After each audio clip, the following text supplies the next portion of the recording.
If you're a business professional, have you ever wanted to multitask on your way to an important meeting instead of navigating through traffic? Fellowship Fleet Limousine and Bus Company is your solution for chauffeured ground transportation. Our company provides sedans, SUVs, stretch limousines, vans, and buses for corporate travel, airport transfers, and group shuttles. If you're a corporate travel manager, individual business professional, event or meeting planner, relax. Let us take the wheel. Visit fellowshipfleet.com to book right now. Maze Jackson. Tune in to the Maze Jackson Show every day, Monday through Friday from 6 to 9 a.m. where you can catch us on YouTube, Twitter, Twitch, and Facebook Live. Plus, from 6:30 to 8, you can get us on WBGX 1570 a.m. That's right, it's the Maze Jackson Show, where every single day we ask the question, what's in it for the black people? And if you don't like it, you can still tell them, Maze said. We out of here. Peace.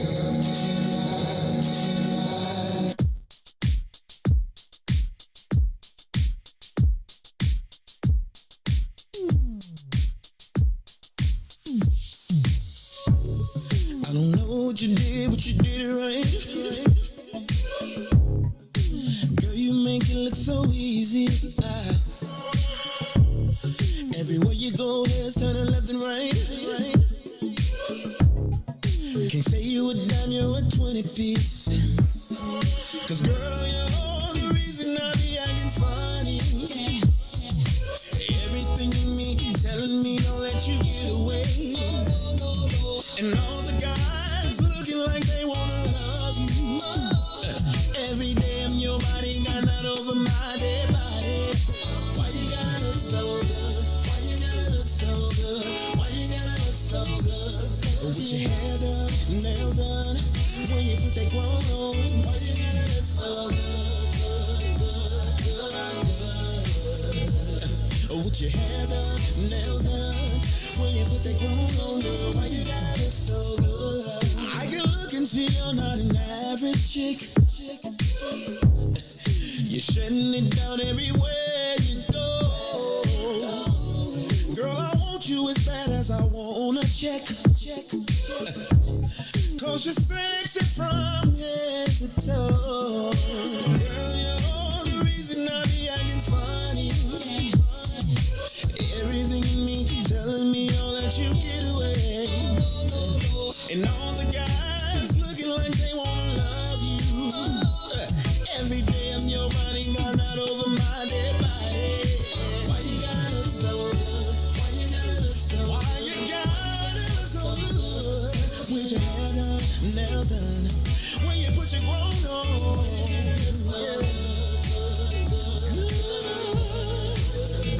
It's something about you when you put your grown on.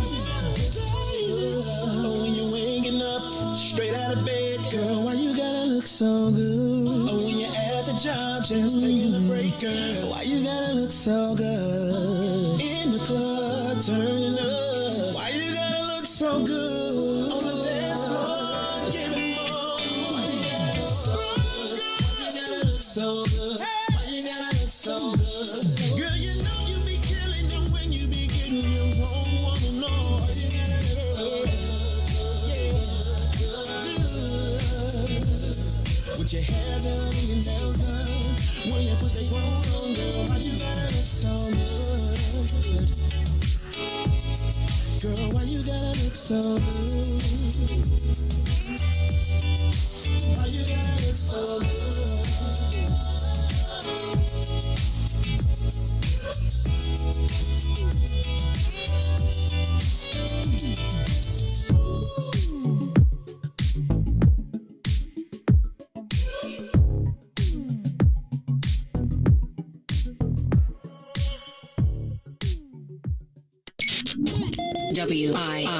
WIFTBPM. You are listening to the most dangerous show in the morning. This is What's in It for the Black People Radio. Maze Jackson. Maze Jackson, the most vociferous advocate for black people in the world. Uh-oh, what's in it for the black people? For Ruthie Moore, for Ty Stroger, I am the host of the Maze Jackson Show, asking every single day, what's in it for the black people? And if you don't like it, you can still tell them Maze said, Mayor Lightfoot, man, we ain't accepting that. We ain't accepting that. Let's go. Yeah. Let's get down to business and go ahead and address the facts, man. Lightfoot seems more lesbian than black. Rahm Emanuel's another case. He was just as tired. 50 closed schools left much to be desired. Police had Anjanette naked on that body cam. They suppressed the footage so it couldn't touch a lot of hands. Reminds me of that 16 shots in that cover-up. Both of them similar, so I went and dug it up. George Floyd killed, a lot of riots happened in the town. Southside burned and they wouldn't let them bridges down. Grandmother sick, need a prescription and plus a couple groceries. You gon' have to travel just to get it now. COVID-19 out here shutting all the business down. Not enough SBA loans to even give around. So many failed businesses that you could put them in the pile. If you don't survive the pandemic, it's gonna sit you down. We sing, dance, play ball, entertain, and crack jokes. Government infested black neighborhoods with crack smoke. System that milked us so bad we got lactose. Still trying to find out what's in it for us black folks. We sing, dance, play ball, entertain, and crack jokes. Government infested black neighborhoods with crack smoke. System that milked us so bad we got lactose. Still trying to find out what's in it for us black folks. Shout out to Willie Wilson, hope one day you get to send it. We need some different players in the game to handle business. So many shady characters like Madigan and Blago. But when you really break it down, it's typical Chicago. City full of gangsters, it's what the land was built on. Same streets with hood legends, DNA get spilled on. Carjackers out here lurking, trying to get they steal on. Looking for a block to put them Hellcat wheels on. Let us give bogus appraisals a red line. Car crackers out here getting minimal fair time. And I'm concealed carry, I stay with the pipe. But Illinois gun laws giving minimal rights. Stay up on the swivel, make sure I'm moving tight. Check all of my mirrors when I pull up to the light. Pick my homie up from out of town, man, he caught a flight. He was hella nervous, told him, shorty, this a way of life. We sing, dance, play ball, entertain, and crack jokes. Government infested black neighborhoods with crack smoke. System that milked us so bad we got lactose. Still trying to find out what's in it for us black folks. We sing, dance, play ball, entertain, and crack jokes. Government infested black neighborhoods with crack smoke. System that milked us so bad we got lactose. Still trying to find out what's in it for us black folks.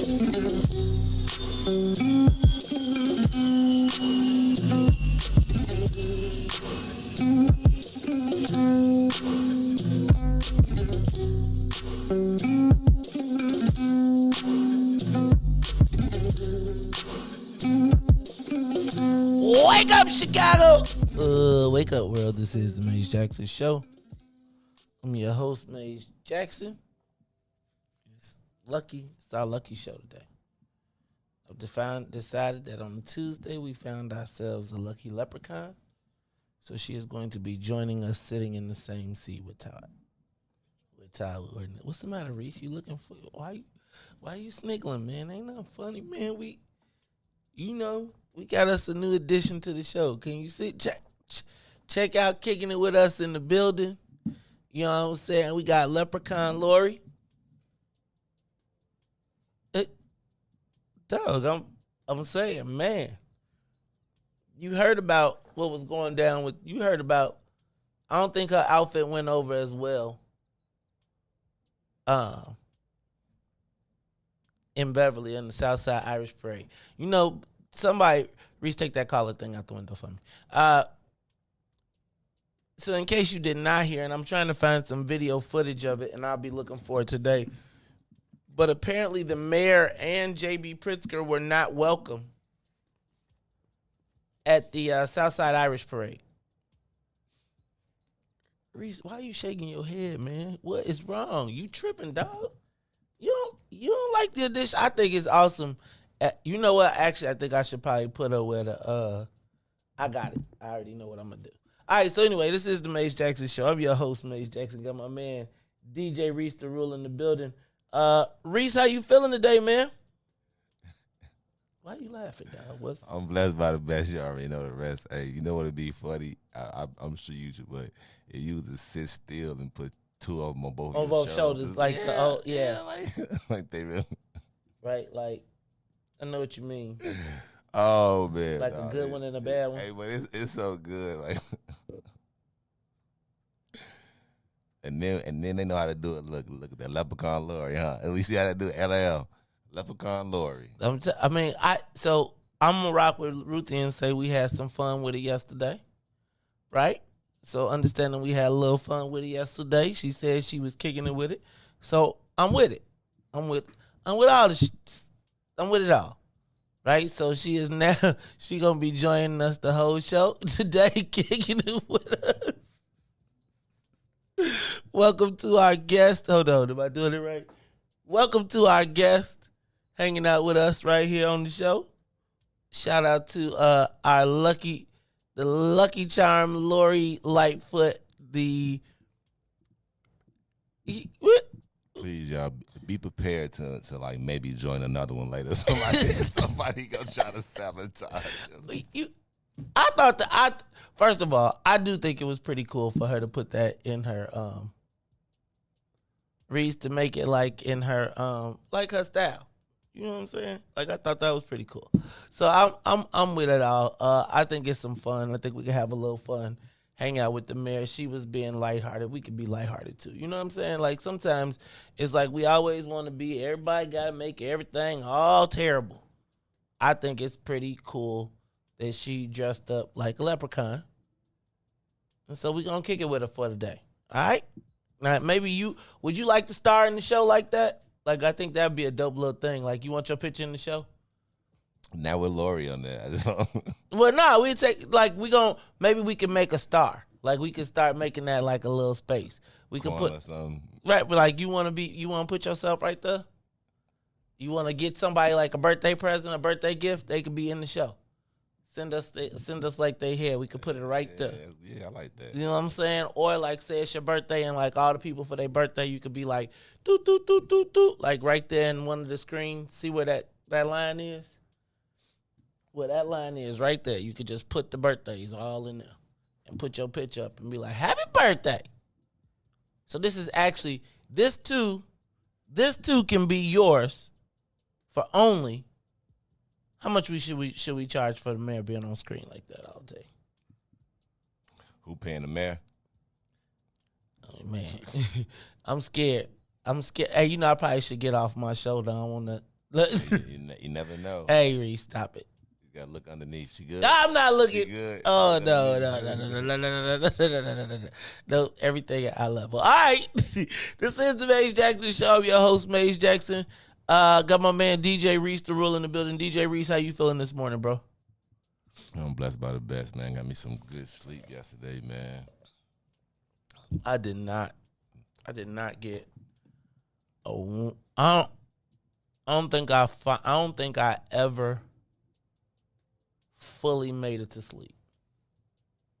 You ever been in that space where it's like you almost sleep, but you ain't sleep, And it's like you ain't like you kind of laying there. Your body can't really move, but you ain't like your mind is still working. Man. Whew. So I'm hurting. I might have to go take a nap today, like literally. I got an 11 o'clock meeting, and I might just have to, I'm worn down to the nut. Some days it just be like, all right, let me just take a break from the world. I might have to hide out from y'all today. I don't know. It's Some days I feel like I gotta hide. Like, let me get out. Yeah, man. Whew. All right, it's the Maze Jackson Show. I'm your host, Maze Jackson, but I'm in the building. I'm here. I ain't going nowhere. Well, yes, actually I am. We got to talk about this, Riis. We got to talk about what time. Because, I'm not missing another, man, getting old out here, getting older. Got things I need to do, places I need to go, things I need to see. And this getting up at 4 o'clock in the morning. Birds. Yes, I hear them chirping before they get up. I'm up before the birds, Riis. The birds be like, dog, you leaving already? It's still dark out there. You their alarm clock, huh? Right, I'll be like, right. The rooster be like, oh, Maze on his way up. I know when he leaving, I can... Right. You hear the car stretch on out. All right, it's the Maze Jackson Show. I'm your host, Maze Jackson. Got my man, DJ Riis, the ruler Riis. It seems like we are locked and loaded. We ain't got nobody on the spaceship with us today. So let's get up to 60,000 feet. Let's get this thing up, and away. Riis, as I was telling you, the mayor's coming. She probably going to be trying to get back close with us real soon, Riis. I'm telling you. And the reason I say this is because, Riis, she got booed out of the Southside Irish Parade. Now, if she would have asked somebody in advance, I could have told her. And not even just because of how we know we kind of are about the mayor. Riis, the Southside Irish Parade is exactly how it sounds. The Southside Irish. And Riis, they was actually throwing things. Riis, like throwing stuff. Like, we got to find some video footage of that because the Southside Irish Parade, they were throwing candy initially. And then apparently they started throwing bigger things. So much so that the mayor had to be escorted out of the parade by bike patrol to get her to her car. Same thing happened for J.B. Pritzker. He had to bounce too. I told you last week when I was driving down Western, they had signs like, we're tired of you crooked politicians, blah, blah, blah, blah, blah. I was talking to my homie, my big homie who's there. He from around there. He said, oh, McNally's always puts that stuff up there. I was like, they was like, you lying sacks of Democrats. I was like, they could put that up on the wall. Riis, now, let me just, if black people would have started throwing stuff at the governor and the mayor, they probably would have started shooting. Is the mayor and the governor really that unpopular? Do you think?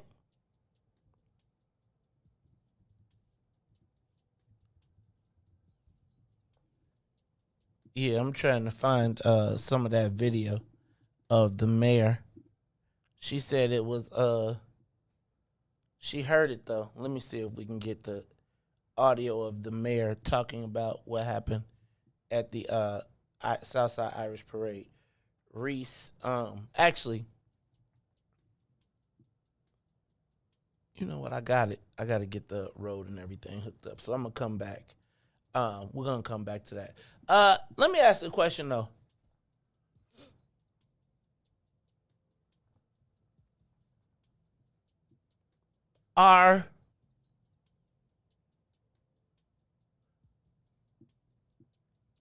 Do you think people are disillusioned with politics in general, or do you think it's just a hostile? Like, do you think it's not just us, for instance, that are frustrated with the politics that are happening in our, not just our country, but locally. Like, I feel like that whole thing with the mayor and with the governor almost shows how tone deaf they are. Like, they don't recognize that people are just not, like, do you know what I mean? Like, I just feel like, do they recognize that people are, like, ticked off? I think they might have found out the other day. But, Riis, or is it just me? You know what I'm saying? Am I only, is it, ooh, hold on. My thing is it just me? Is it just us that is frustrated with the politics? Or is everybody starting to feel like they're being ineffective? What you think? You political at all? I mean, ooh, hold on. Riis, let me see if I can find, this is what I want to do. I want to play clip from yesterday. We'll get it from Fox 32. Hold on. Oh, Lord. Dang nabbit. Let me see.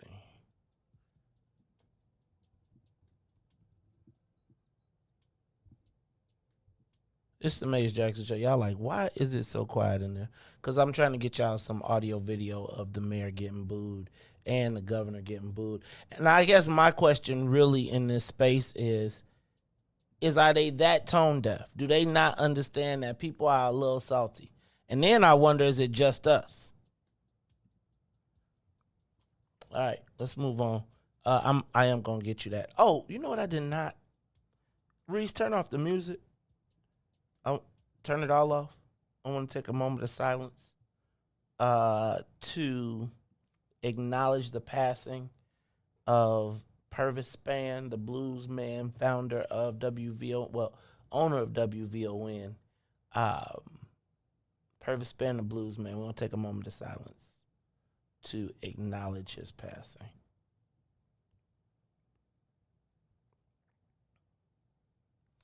All right. My condolences to the Spann Cooper family, to Melody, to Latrice, to Pierre, and to their whole entire family on the loss of a Chicago pioneer. WVON, the voice of the Negro for the last 50 plus years, has served as a beacon for black people. It was once known as the voice of the Negro, later to be known as the voice of the nation. I would tell you that many of you would not know me to this day if it were not for the opportunity that I was given at that station. So I want to take a moment once again to acknowledge the passing of Purvis Spann, the blues man who passed away yesterday due to Alzheimer's. All right. Let me see what else we got on the thing. How about this one? Juicy is in the psych ward, Riis. You can turn the music back on. Juicy is in the psych ward. He like, I'm not crazy. Yes, you is. And you get. Man, how y'all gonna have him in jail and then around like no boys, man? You can't put him in a psych ward. Hey, see, now you Riis. Get that man out of there. You wrong for that. I don't know if we're even allowed to talk like that. And I think that is very presumptive of you to say something like that. Oh, we can take a little human man in the morning. Nah man, he took a little. Let me stop. He ain't crazy though, man. They can. He should just relax and just chill in the psych ward. No, you don't want to be in there. You by yourself like the whole entire time, just in the wall, like in the padded wall, like you don't know if his arms tied up. You know what I'm saying? Or like you don't want to be there for 5 months. That's a different type of torture to your brain. You're just in isolation by yourself, 24 hours, locked down, can't go nowhere, no outside, no nothing. He just sitting in there. Hey, Riis. No, you can't do that. There's somebody waiting for him on the other side. You see what I'm saying? Like, sometimes you got to weigh the options, man. 75 days, you just better get you a big stack of books, boy. Yeah, but you can tell that his mind is not ready for that. Like, his mind isn't developed like that. So, you know, he probably is in there going crazy and everything. You got me going crazy. But yeah, man, don't nobody want to be in there. Like, unless your mind is like that. Like, unless you ask to be, you know, like put in there, you will like want to be around people. That's a different type of mind torture. Man, did you see? What was the story? My man, the Jay-Z did the movie about. He got locked up for all them days for the backpacks. No, I ain't never see that.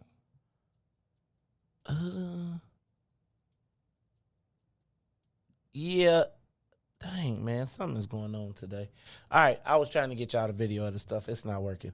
All right, so, yeah, Riis, I don't know, man. Do you think Juicy, first of all, he's going to get out in 75 days, right? You get day for day, right? You think he in there? You think he getting any tickets while he in there? You think he acting up? Like, you think he be banging on the thing like, hey, man? You think he be doing crazy stuff to make people be mad at him? No, I mean, that's where they sent him to, like in the beginning, for sure. Like that rant in the courtroom, for sure, that's where he going. Like he didn't got up, did a rant. I'm not suicidal. If anything happened to me in there, you know what I'm saying? Like that's suicidal thoughts. Like when you go to jail, that they ask you questions like that, and one of the questions is, you know, like, are you suicidal? And the act that he put on, even though like he may said no, like he looked like he could cause harm to himself in jail. So that's why they put him in there right now. So like he might get out, but that's exactly where they took him to, for sure. That rant in the court, all signs of psych ward.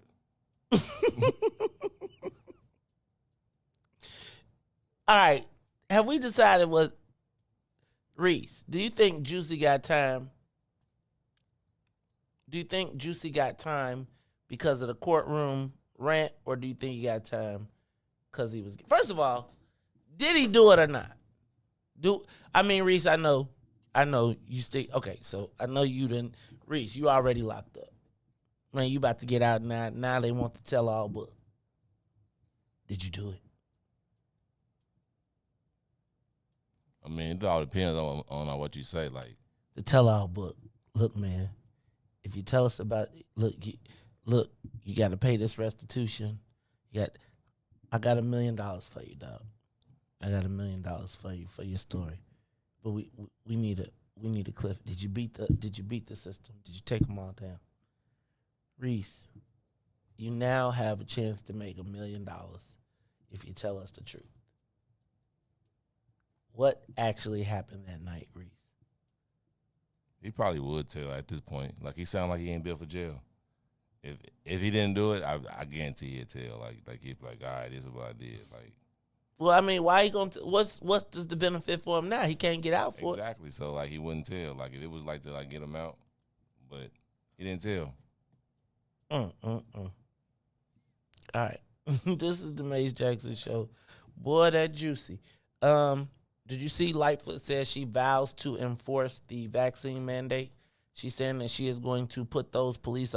Do you think she's going to put the police officers in no pay status if they do not comply with getting a COVID shot? Do you think the mayor is just trying to be the boss because of the boss? Are we? You know what I'm saying? It's like everybody taking their masks off. They like, we made it. And now it seems like the mayor is, for some reason, well, I don't know. Should she do it? Should she still enforce it, you think? With the police? Yep. Oh, and I think the mayor at this rate, she needs to be doing anything that make people happy, okay? Like, she trying to win an election. And do you think she even trying anymore? I mean, do you think she's even trying anymore?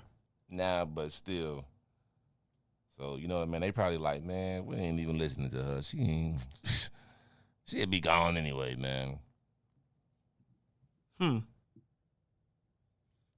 don't know, man. I feel like the mayor, I feel like she be trying to be the boss of everybody, and she not really the boss of nobody. It's like she, like she got the, what the mayor remind me of? Somebody who may have bought their rank and then be like trying to act like they put in all the work, but they didn't really never put in the work. But because they got the spot, they be I don't know how to explain that. Do you know what I mean? I feel like, Madam Mayor, why are you trying to be hard on everybody when you're not really that hard? And I don't know why she would try to go to war with the police. Like, with crime on a rampage. Like, I don't know that the COVID vaccine is I don't know if that's the fight to be having right now. You know what I'm saying? Like they done made it this far. If they ain't got the first vaccine this far and we done came up out of it, like, really, you gonna take 2,800 cops off the street?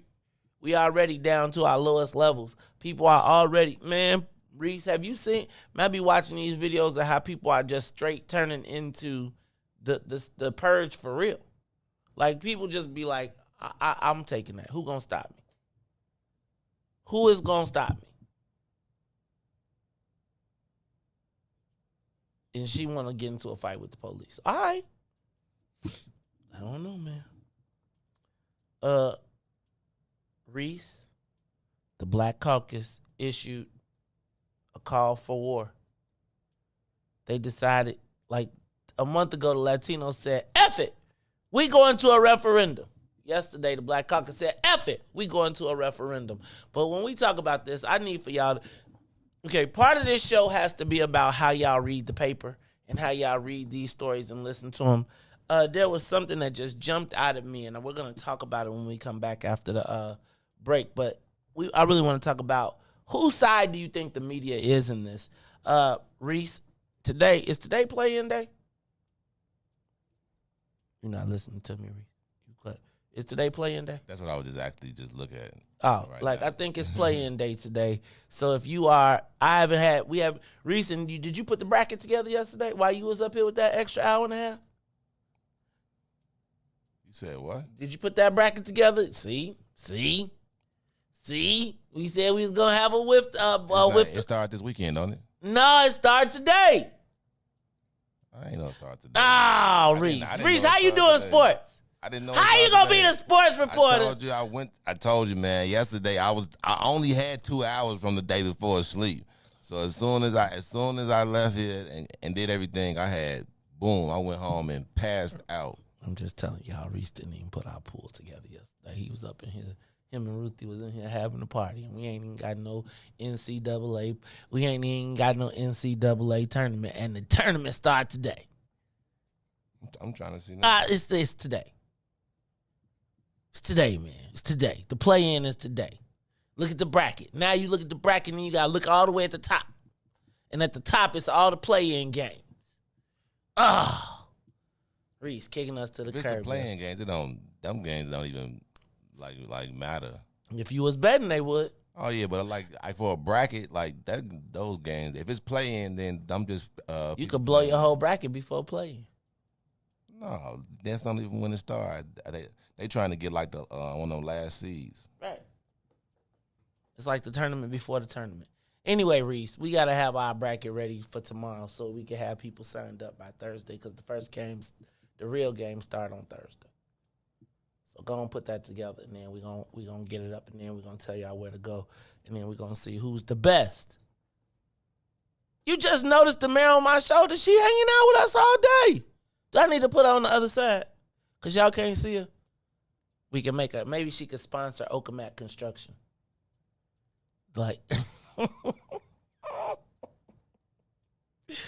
oh, goodness gracious. All right. And then finally, Riis. That's why I don't even be messing around over East, bro. I really just don't even mess around over East. 7 people shot on 79th and Exchange. 7 shot.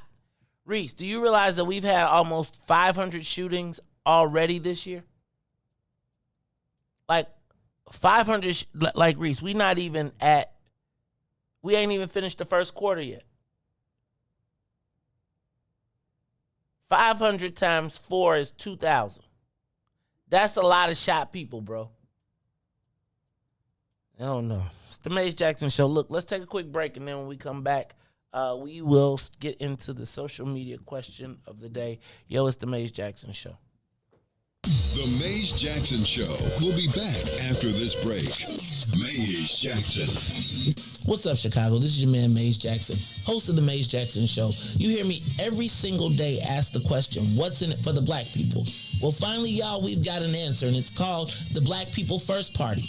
Meet us every Saturday from 10 a.m. to 1 p.m. at TP, located at 5401 South Wentworth, Unit 17E. That's in the mall at the 55th and the Dan Ryan. And you join us every Saturday where we are taking our politics black.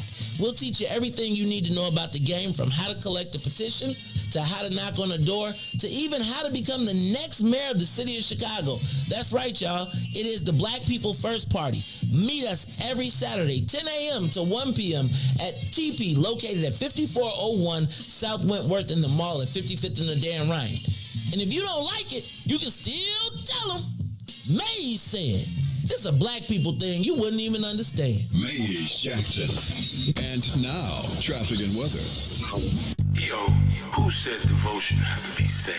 Yo, check this out. The Lord is my shepherd, I want. He's making me to lie down in green pastures. He leads me beside the still waters. He restored my soul. God's gonna turn it around. Come all the way with me. Good morning. What's in it for a black people family? The time is now 6:38 a.m. and I'm Riis the Ruler with your Chicagoland area sports, traffic, and weather report. As we head over to sports, the Chicago Bulls will sadly fall short 112 to 103 to the Sacramento Kings. As we head over to traffic now, in the Kennedy O'Hare to the Loop will be 22 minutes. Outbound to O'Hare 17. On the Eaton's Deerfield to the Exchange and back will be 28 minutes. While on the Eisenhower is 33 minutes. Thorndale to the Loop, 28 minutes back out to Thorndale. On the Stevenson from I-355 to the Dan Ryan will be 36 minutes. Outbound will be 31. On the Bishop Ford, I-80 to the Dan Ryan, 34 minutes back out to I-80. The Dan Ryan is 16 minutes to the Loop, 13 minutes to 95th. On DuSable, Lakeshore Drive South, 55th to Jackson, and Jackson to 55th will be 7 minutes and 8 minutes north. Randolph to Bryn Mawr and Bryn Mawr to Randolph. Today's weather is currently 37 degrees and partly cloudy. Today will be a high of 46 with a low of 37. I'm Riis the Ruler. Now back to the Maze Jackson Show. To the green, from the green, back to glory. Oh yeah, oh yeah, oh yeah. Come all the way with me. Don't leave me now.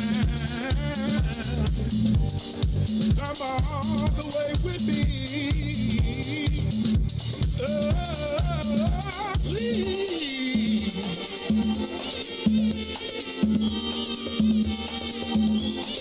God's gonna turn it around.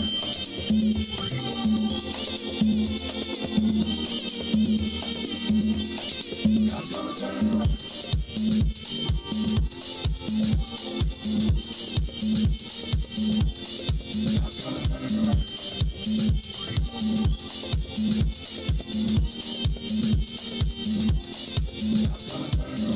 You are listening to the Maze Jackson Show. I'm your host, Maze Jackson. Got my co-host, DJ Riis the Ruler, and joining us today on the show, live on the stage, is Lil Lori.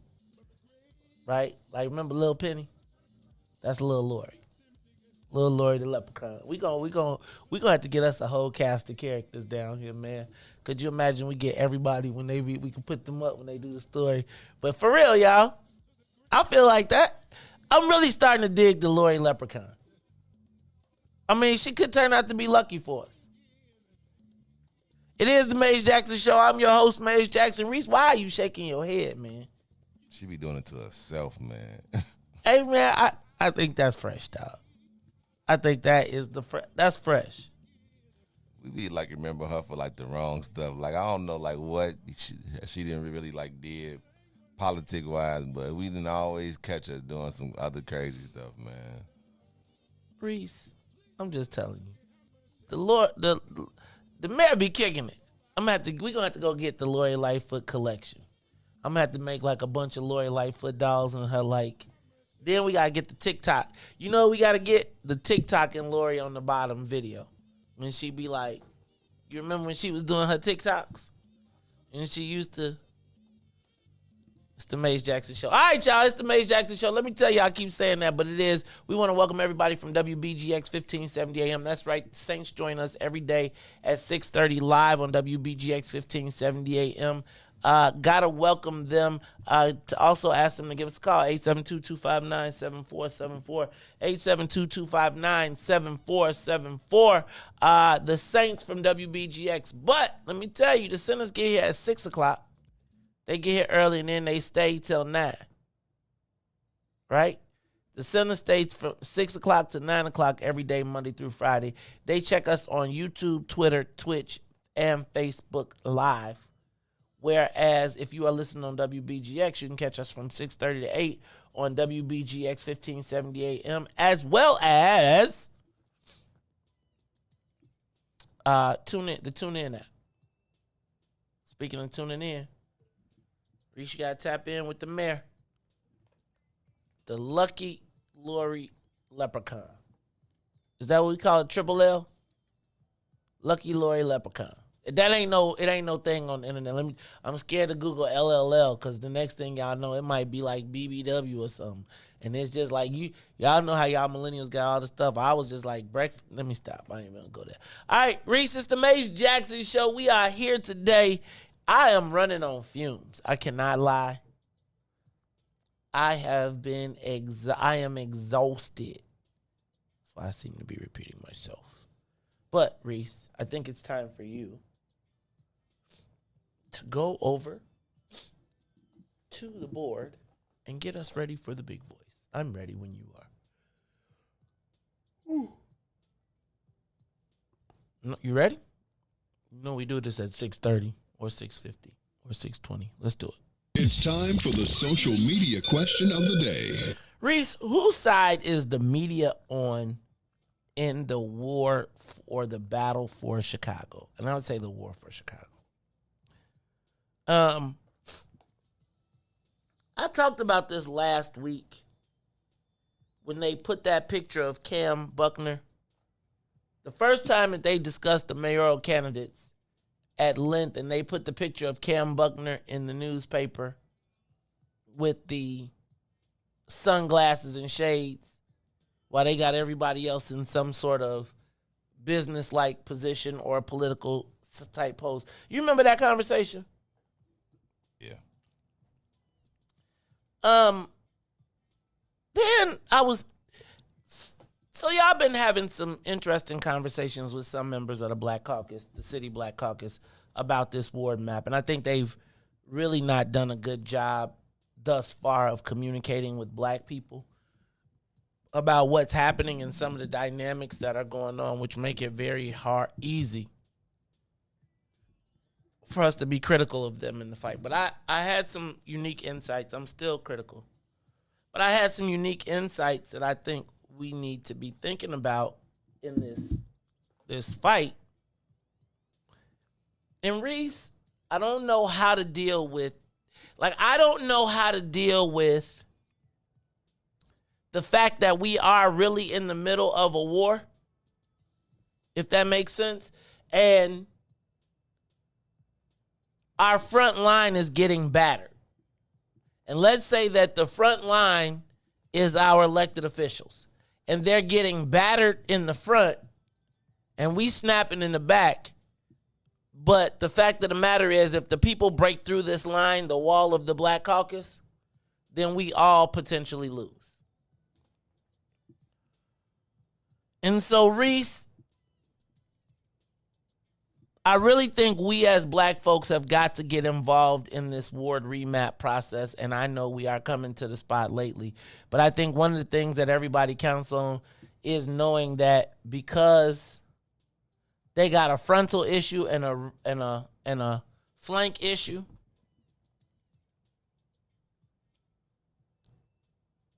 that it's easy to take advantage of. Let me not say easy. So you know what I'm saying? Like, if they got a problem, the Black Caucus got a challenge in the black community with the core constituency of black folks because they may not have been able to deliver the way that we wanted them to deliver for years. And so just like we talk about on this station and on this show every day about the lack of opportunity that's created, I think it makes for an uncomfortable conversation when there's a bigger enemy. But right now there is a bigger enemy, which is, and I'm using colorful and figurative language.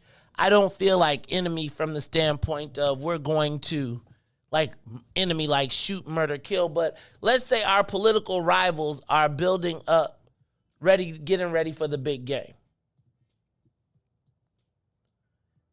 And the big game being this ward remap. And Riis, I believe that people have to choose sides. And I was thinking about, so I want you to think about the fact that we have What's in It for the Black People media, where if you are talking about something pro-black, Riis, it seems to me that we're on your team. Would that make sense? Like, if you are trying to advance black people, even the people that we don't always agree with, if they're talking about something that's going to help black folks, we try to give them an audience. I was reading the story today in the paper, the Chicago Sun-Times. Riis, out of the two papers in the city of Chicago, which is the black one? Which is the black people paper out of the two big ones? It's the Sun-Times, ain't it? Or no, it's the it's the Sun-Times. It's the Sun-Times. Right. The Sun-Times is the paper that black people gravitate to because the Tribune is all Republican and it's all right. So I never knew that. Like why? But like I always wanted to know. I'm telling you, black people pick up the Sun-Times. When there was a newspaper to buy, black people bought the Sun-Times. When there's a newspaper story to be broken, we do the Sun-Times. I'm not going to front. A big chunk of my content comes from the Sun-Times. Not because, it's like it comes from the Sun-Times because they tend to take stories that are of interest to black folks, but what they also, they used to be, in my estimation, trusted. Riis, I was reading the Sun-Times today when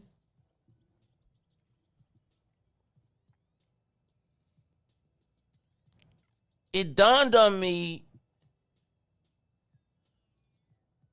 that they've chosen a side. Now, I know this will sound, now, you know how they always be talking about classically trained journalists and journalism versus opinion? Have you ever seen somebody use facts to jaundice your opinion? So today I was reading a story in the Sun-Times where it talked about the Black Caucus has decided to file for a referendum on the remap. Now, a month ago, the Latino Caucus said that they were going to do that, right? So the Black Caucus, remember how I was saying the Black Caucus was like, we don't want to fight, we don't want to fight. And the Latinos was like, we want to fight, we want to fight. Well, the black folks finally said, we going to fight. And so, remember what I told you, that the chairman of the Rules Committee, Michelle Harris, is the city chair? But she's the Black Caucus map that they're talking about is really not the Black Caucus map. It's the city's map. But because a black woman is in charge, they feel like they can smear it and make it the black map and then go to the public and whoop us. Am I making sense? All right. So then, as I told you, the Black Caucus is like whenever we get the spot, they try to take the power out of the spot, or they disrespect the spot, or they minimize the black person in the power space. So usually if a white person ran the job forever, it's the rules, it's the way he wants it to be done or she wants it to be done, because that's just the way it is. When a black person gets in, then usually the white folks want to change the rules. or they want to minimize the person. If it was one of their people, they always show them respect. When the black person ascends to the spot, then they minimize them. So let's say that the rules committee for all of these years was run by Dick Mill, and all of these remaps were done by Dick Mill and Ed Burke. And between the two of them, they came out and they told you what you were supposed to get, and nobody fought it. Now Michelle Harris is in the spot, Riis. And guess what? Now the Latinos don't want to respect the space. Now the person that put them on, who was the person who was the architect of not dismantling, but undermining black power over the last 20 years, y'all better go back and watch Poli-Sci 101 and understand how the black power got eroded after the Daley administration, and you'll see some of those same powers. You'll see the rebirth of HDO. The people who knew how to take us down the first time. And Riis, now they are orchestrating a coup around Michelle Harris. Now let me tell you, so Riis, if I told you that Michelle Harris represents the city of Chicago's map, not the Black Caucus map, she represents the map for everybody. Let me read to you what the Sun-Times story read. And I want you to open up the phone lines. Give us a call, 872-259-7474. 872-259-7474. I want to know whose side is the media on in this war for Chicago. Let me read to you what the Sun-Times read about the city of Chicago's map, where Michelle Harris is the chairman and is responsible. Let me read to you what the Sun-Times wrote. The map is backed by 33 alderpersons, 8 short of the 41 needed to avoid a referendum. It was drawn by the Rules Committee and Black Caucus by Mike Casper, who spent decades as an election law expert for now deposed and indicted Illinois House Speaker Mike Madigan. Let me read that to you again. So the city of Chicago's map is described, that was put together by a black woman, right? In which all of these people that be talking about, ain't this Women's Empowerment Month? Riis, the boss, the person who did all the hiring, the person that is in charge of all of this is Michelle Harris. Let me read to you how they described the city of Chicago's map that was put together by the chairman of the Black Caucus. The chairman of the city of Chicago's Rules Committee. And this is how the Chicago Sun-Times described the city of Chicago's map. The map is backed by 33 alderpersons. Riis, do you know how many Black Caucus members there are in City Caucus? How many? 18. 18. So obviously, and 33 is, how many members? So for those of y'all that are in class, how many wards are there? 50. Right? Which means that if there are 50 wards and 33 people back the city of Chicago's map, whose map is it? But let me read to you again how they describe the map. The map is backed by 33 alderpersons. 18, what's 33 minus 18? 18, 19, 20. 15. 15. So it's the 18 aldermen, black aldermen, plus 15 more. And you got to take Anthony Beale out because he ain't with the Black Caucus on this. But let's just say, so it's 18 black aldermen and 15, and they have a majority. But they read the article, again, they describe the city of Chicago's map, not the Black Caucus map, but because the Black Caucus is in control, look at the narrative of how they read it. The map is backed by 33 alderpersons, 8 short of the 41 needed to avoid a referendum. It was drawn forth, listen to this, not drawn by, listen, it was drawn for the Rules Committee, not by the Rules Committee, and the Black Caucus by Mike Casper, who spent decades as an election expert for now deposed and indicted Illinois House Speaker Mike Madigan. Whose side is the media on in this war? So let's just say this. You know how you think about it when somebody says, Riis, we take the spot, but we don't got to talk about it? So now in control of the ward remap process is a black woman.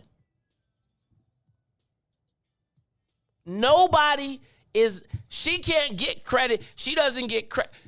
You ever seen somebody, does the lawyer get credit or the person that hires the lawyer get credit? So what they're saying is she's not capable of doing this. This is the workings of the Black Caucus, again, drawn for the Rules Committee, not by. The job of the Rules Committee is to create the map. I need for you to understand this. Now, the reason that I point this out is because the well is being seeded right now. Now, I told you before, 5 years ago, 3 years ago, having Mike Casper would shut the whole game down, Riis. But now, because of Mike Madigan's legal troubles, the Latino caucus is now pivoting and trying to turn that into a bad thing.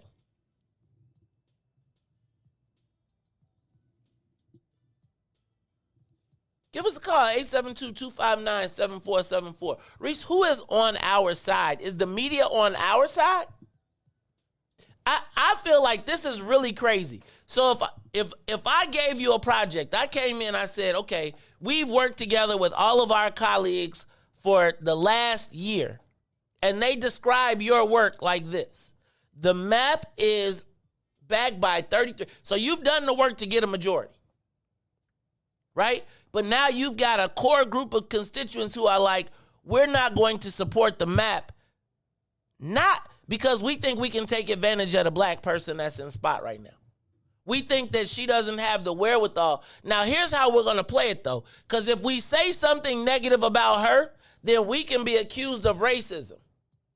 Because you can't attack a black woman, so what do? They take the back door around, position her as incapable, and the Black Caucus as incapable, and then says that the map was drawn for them by the white guy. The backroom deal, white guy.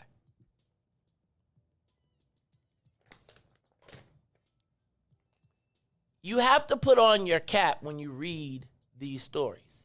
And I think this is why we've got to... Look, y'all, the first thing y'all are going to do when it's time for election is you're going to go to the paper and you're going to look. And already the Sun-Times is already siding against the black community in this.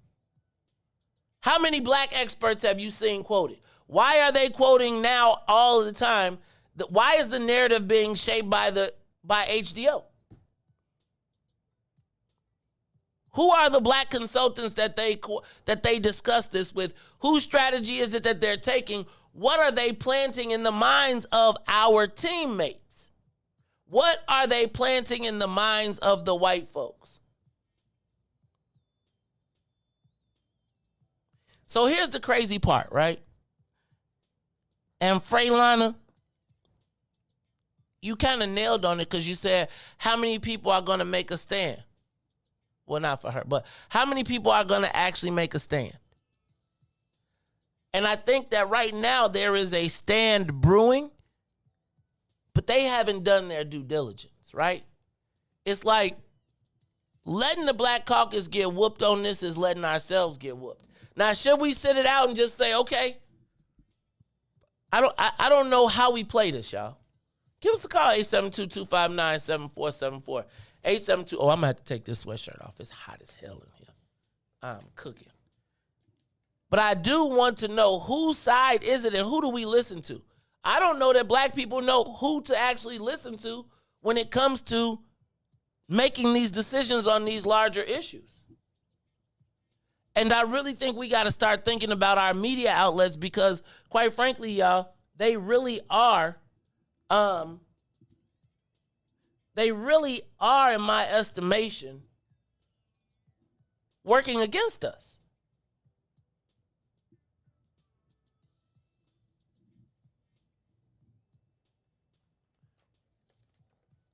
So I would say, TNT, I don't know how many black consultants that she's hired, but I would argue that I don't know that there are that many black consultants in the space, right? And so the challenge becomes, so I'm starting to say, how many people did she hire and say, you got to hire somebody to learn to do this?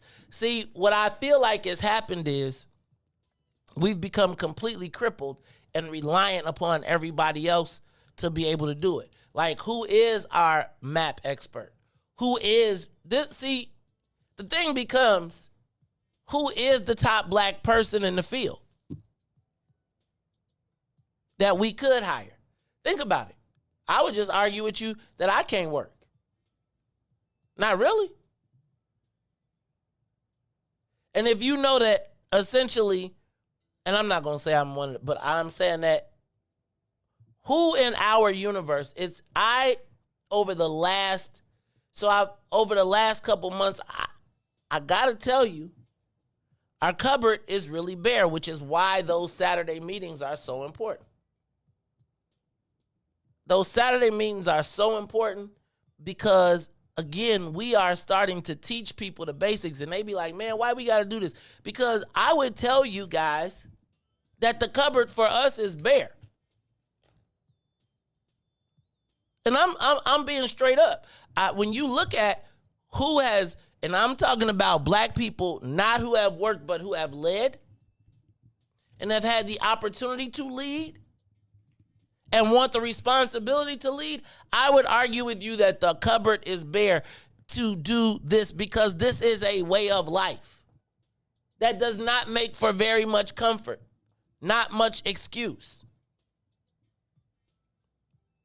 And so I think we got to start thinking about, again, who is our cavalry? Who are our warriors? Who is involved in this fight over the ward map? When you read this article and you see the paper saying, again, the map is backed by 33 alderpersons. 33. 15 more than the Black Caucus. But again, you make it the Black Caucus and you tell them that they didn't even have the brains to draw it, that they had to go hire the insider to draw it for them.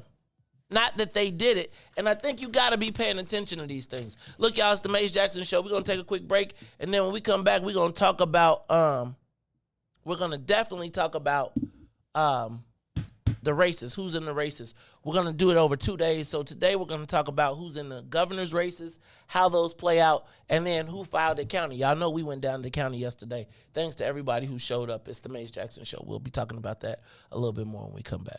The Mace Jackson Show will be back after this break.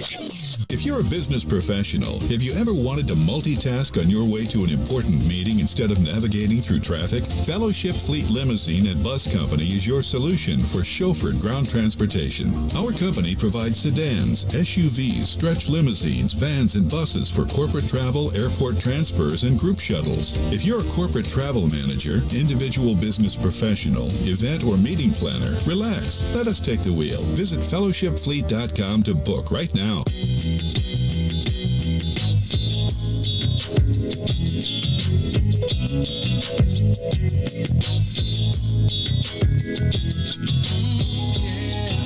Steve Stan did it.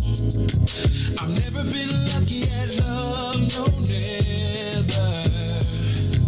I've never been good at holding on. A heart broken so many pieces, but I'll just keep on moving on because I'll never give up on love, no never, no never, and I'll never give up on trust, whatever come what may. All that I wanna say, that true love's gonna come my way. Alright, I'm looking for a lover for me. Could you be the one for me? Yeah, alright, just looking for forever for me. For me, for me, for me.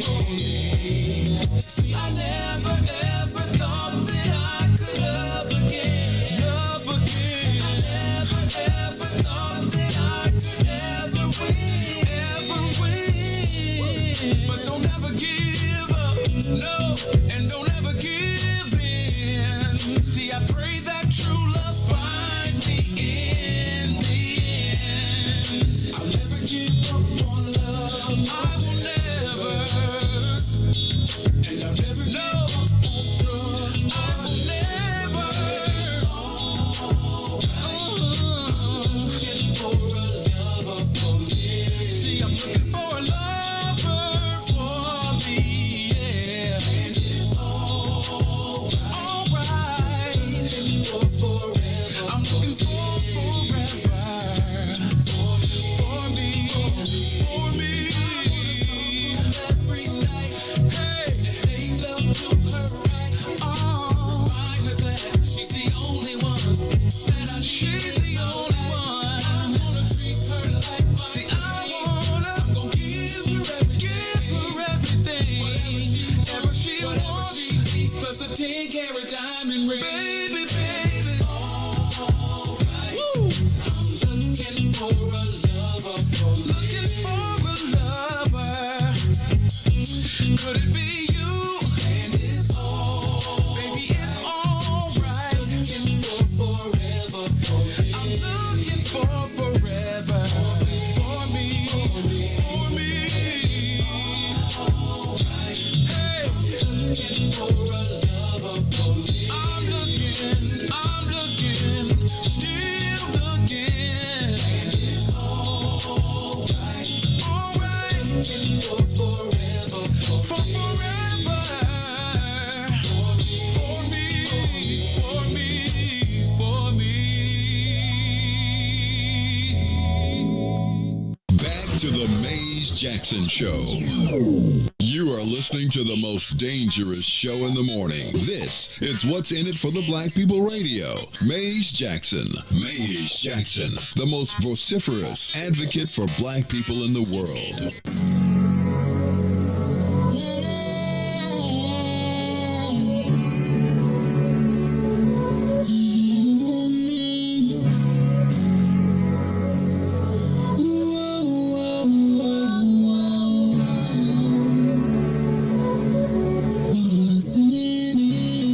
What's in it for the black people? 'Cause economically we are not equal. Waking up to lies, can't toast no more. I told y'all, yeah, this a dangerous show. Don't go to church if you ain't trying to help us. Don't even try to be around and can't protect us.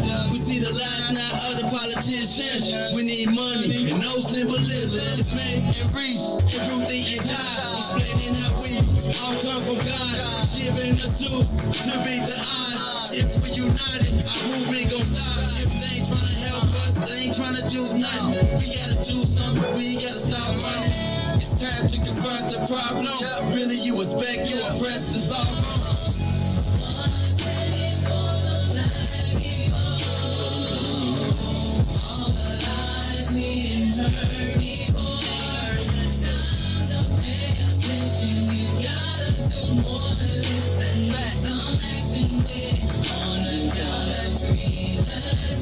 Wake up, Chicago! Wake up, world. This is the Maze Jackson Show. I'm your host, Maze Jackson. Got my man, DJ Riis, the rule in the building, and we are here on the ones and twos. I still got to ask y'all, do y'all think there's any bias in the media against the black elected officials, and how does that affect us going forward? I think it's important, and I think we need to be paying attention to it. No joke. I really think we need to be paying attention to it. Gotta make sure the mayor is. I don't want her to be. Keep her close. All right, Riis. Yesterday was the last day of filing. I want y'all to give us a call, 872-259-7474. Were there any candidates that you were excited to support? Were there any candidates out there that you are watching? Is there any race that you are paying close attention to? You know that there's one race that I'm really paying a lot of attention to, and that is the race for Cook County Assessor. We'll talk about that a little bit later. I know I'm biased, and they're going to be trying to use it against me, so I'm not going to be able to talk a lot because, y'all know how that goes, right? So I'm going to need you all to read between the lines and understand the way this thing works. All right, so let's start with the governor's race. So a lot of people filed on the first day, but yesterday, 3 candidates filed at 5 o'clock p.m. Now, there is a strategy. Let me back up. There's 2 schools of thought when it comes to filing your petitions.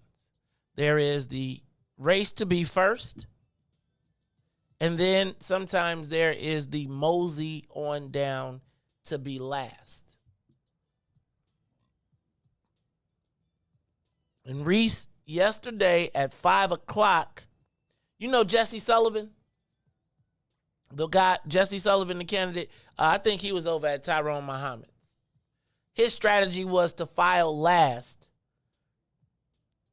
Riis, because he wanted to be last on the ballot. But apparently when he showed up in Springfield to file, there were 2 other candidates. So they are now going to have a lottery to be first and a lottery to be last.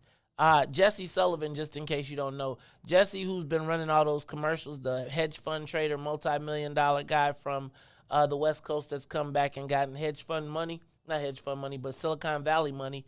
Riis, he got a 3-week late start because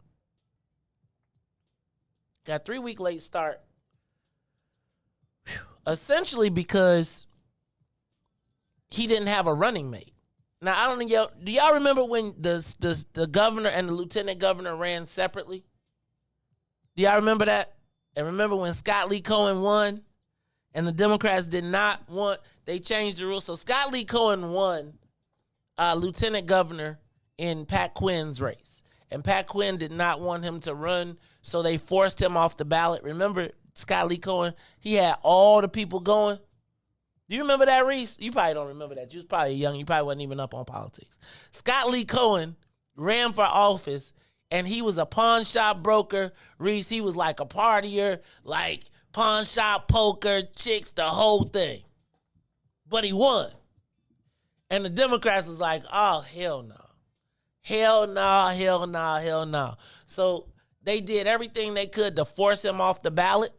And they forced him off, and then they put another candidate on, and that's how actually Sheila Simon became the running mate for Pat Quinn. But it was crazy because it was like the time when we saw, like, I ain't gonna even tell y'all, but the speaker played one of his top leaders, because that's when Art Turner Sr. was supposed to run for lieutenant governor, and it was just a madness. But what happened, Riis, was they changed the rules. So now to run for governor, you cannot run for governor and lieutenant governor separate. The governor has to have his running mate announced. You can't win separate, because before you could be the governor, your lieutenant governor could be anybody, and then you had to be roped to him. So they said that the governor shouldn't be yoked to someone who they don't agree with philosophically. I get it. But it was another one of those changes where when the rules didn't fit them, then they got rid of it. Pat Quinn got elected as lieutenant governor and then became the governor, but didn't want nobody else to do the same. You see how it was kind of crazy. Pat Quinn was the lieutenant governor, and he ran separate from Rod Blagojevich. Actually, Rod Blagojevich and Pat Quinn couldn't stand each other. They could not stand each other, but they were on the same ticket, Riis. And so they ran, and when Rod got ran out, Pat Quinn took his spot. Then Pat Quinn had to run for governor, and he didn't get the person he wanted. So then he wanted the rules changed, and they squeezed Scott Lee Cohen out and put in Sheila Simon, and the rest is history. But Riis, now you have to run. So J.B. Pritzker is going to run unopposed in the Democratic primary, which means that running unopposed in a Democratic primary, we really don't have a chance to get at him. Does that make sense? Like, because he don't have no competition. All this general election, all he going to be doing is, you know what he's really going to be trying to do? Like campaigning for governor, probably. He going to be campaigning for governor in the fall, but what he's also going to be probably doing is doing stuff to beat up Alexi Giannoulias. Remember, so Alexi Giannoulias to me is the new Scott Lee Cohen. And I don't mean that in a negative way. I mean it from the standpoint that the current governor doesn't want him on the ticket, even though he will not be running as his running mate. I think the Democrats, in a year of corruption, right, in a year of election when Mike Madigan and the whole power structure comes down, the Republicans are going to beat Democrats over the head with corruption. And I just think that the Democrats, especially JB, in a tight race, does not want that hanging over his head. So be on the lookout to watch the dastardly deeds that J.B. Pritzker tries to do to Alexi Giannoulias. But he's got to be careful with it, Riis, because Alexi still can win. And what he doesn't want is Alexi on the trail undermining him. Kind of crazy. But let's go back. So yesterday, though, on the Republican side, I think, Riis, listen to all the candidates that are running for governor on the Republican side. You've got Jesse Sullivan, whose running mate is Kathleen Murphy. You've got Keisha Smith. Check that out, Riis. The Republicans got another black person running. Keisha Smith, who is the running mate of Max Solomon, also running for governor, but black, from the Southland. You've got Latasha Fields. Wait. Hold on.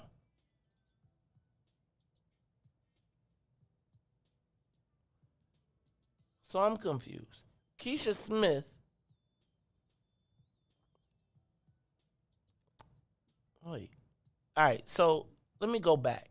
We've got Jesse Sullivan with the running mate of Kathleen Murphy, running as Republicans. You've got Keisha Smith apparently running for governor with no lieutenant governor candidate that I see. You've got Max Solomon with Latasha Fields as his lieutenant governor candidate. You've got Beverly Miles, who is running with Carla Shaw. Wait a minute. Beverly Miles from the West Side is running with Carla Shaw as a Democrat for lieutenant governor and lieutenant governor. So it looks like we got a black woman, two black women in the race for governor on the Democratic side. Do you think J.B. Pritzker will owe them the opportunity to talk, or he'll skip them over? Let's back up. We're going to keep going. We have Emily Johnson running as a Republican with Brett Mullen as the lieutenant governor. Then we've got Carolyn Schofield running with, excuse me, give me 1 second.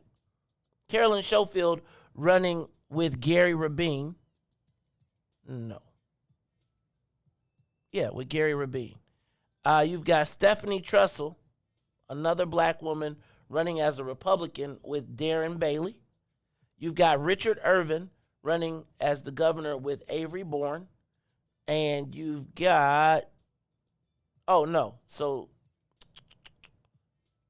Shrimp, what's the lady I said before? Schofield. And then you've got JB and Juliana. So I think there is a Democratic primary. Riis, do you think that Beverly Miles, let me back up, Beverly Miles and Karen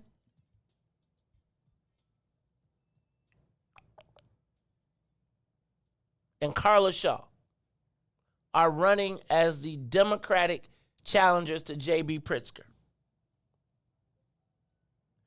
Let me ask challenge to him? Uh-huh. No, man. So let me ask a question. Does Beverly Miles have any opportunity to garner black votes from J.B. Pritzker? Give us a call, 872-259-7474. Like, I don't know Beverly Miles. I do know J.B. Pritzker. Let me ask a question. Does the black woman have any hope with, and this is all I'm saying, with black voters?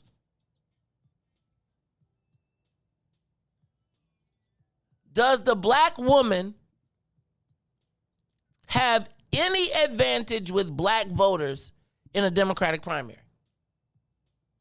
against J.B. Pritzker?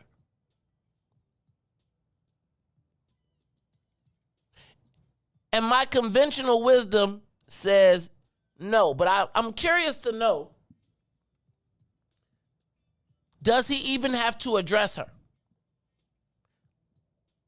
Right? Because I guess my question is, in a Democratic primary, how do black people get any of their issues addressed? If there's no primary debates, remember how I told you this works? If you don't have a candidate, then you don't have to answer questions. Are there any questions that J.B. Pritzker has to answer to black people? And if so, how do we get those questions answered? Y'all cool with cannabis? Sure you are. Are you cool with undocumented? How do we find out where J.B. Pritzker stands on undocumented immigrants with the right to vote in municipal elections? Won't affect him because he's the governor. He'll say, I'm for statewide, but I think they should have a voice. Let me ask a question. How do we get any questions answered pertinent to the black community with J.B. Pritzker if he does not have to answer or address the black candidates in the race? And let me ask you another question. Should he try and knock her off the ballot? I think he says he leaves her on the ballot because he knows that she can't beat him. But I guess my question is, does she have any advantage to being black against J.B. Pritzker in the black community only? I'm not talking about anywhere else. Because let me tell you, the challenge for him is not the Democratic primary. It is the general election. So when do you get an opportunity to address JB? Give us a call, 872-259-7474. Riis, it's like that black lady don't got no chance against J.B. Pritzker with black people even. Not even with black people. And then he's gonna look at her name and know who she is. Then he's just gonna bubble in JB. So I guess my question is, like, how does that work, Riis? Like, if I turn on the fight, if I turn on the TV, I don't got no sound. Well, what would we say? She's unqualified? She doesn't have experience? And I'm not suggesting, like Riis said, so there's two things. There's the betting maze. There's the politically practical maze. So guess what, Riis? The politically practical maze agrees with you.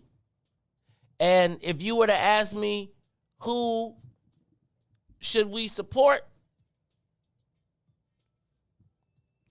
It's kind of like I'm torn.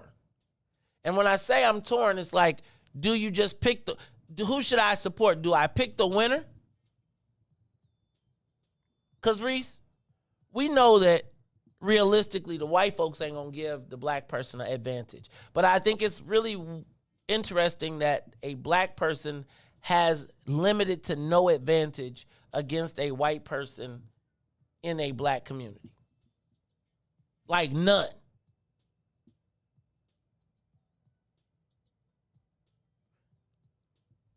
What?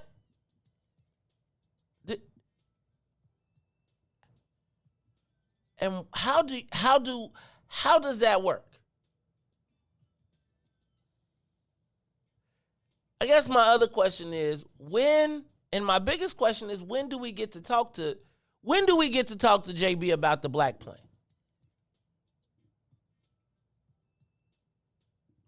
Like, y'all know that they're advancing bills in Springfield right now.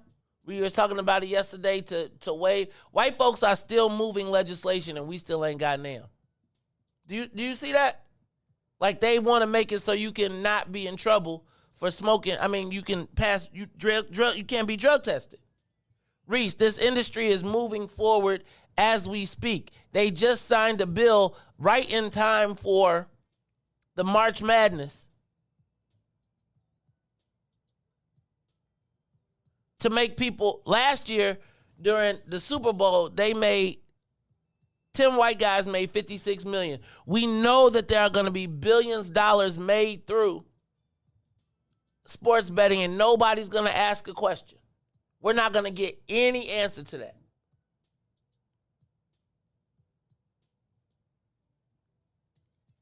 Give us a call, because I really am curious to know. Riis, what does a black person have to do to have an advantage with black people voting-wise? That's a good question.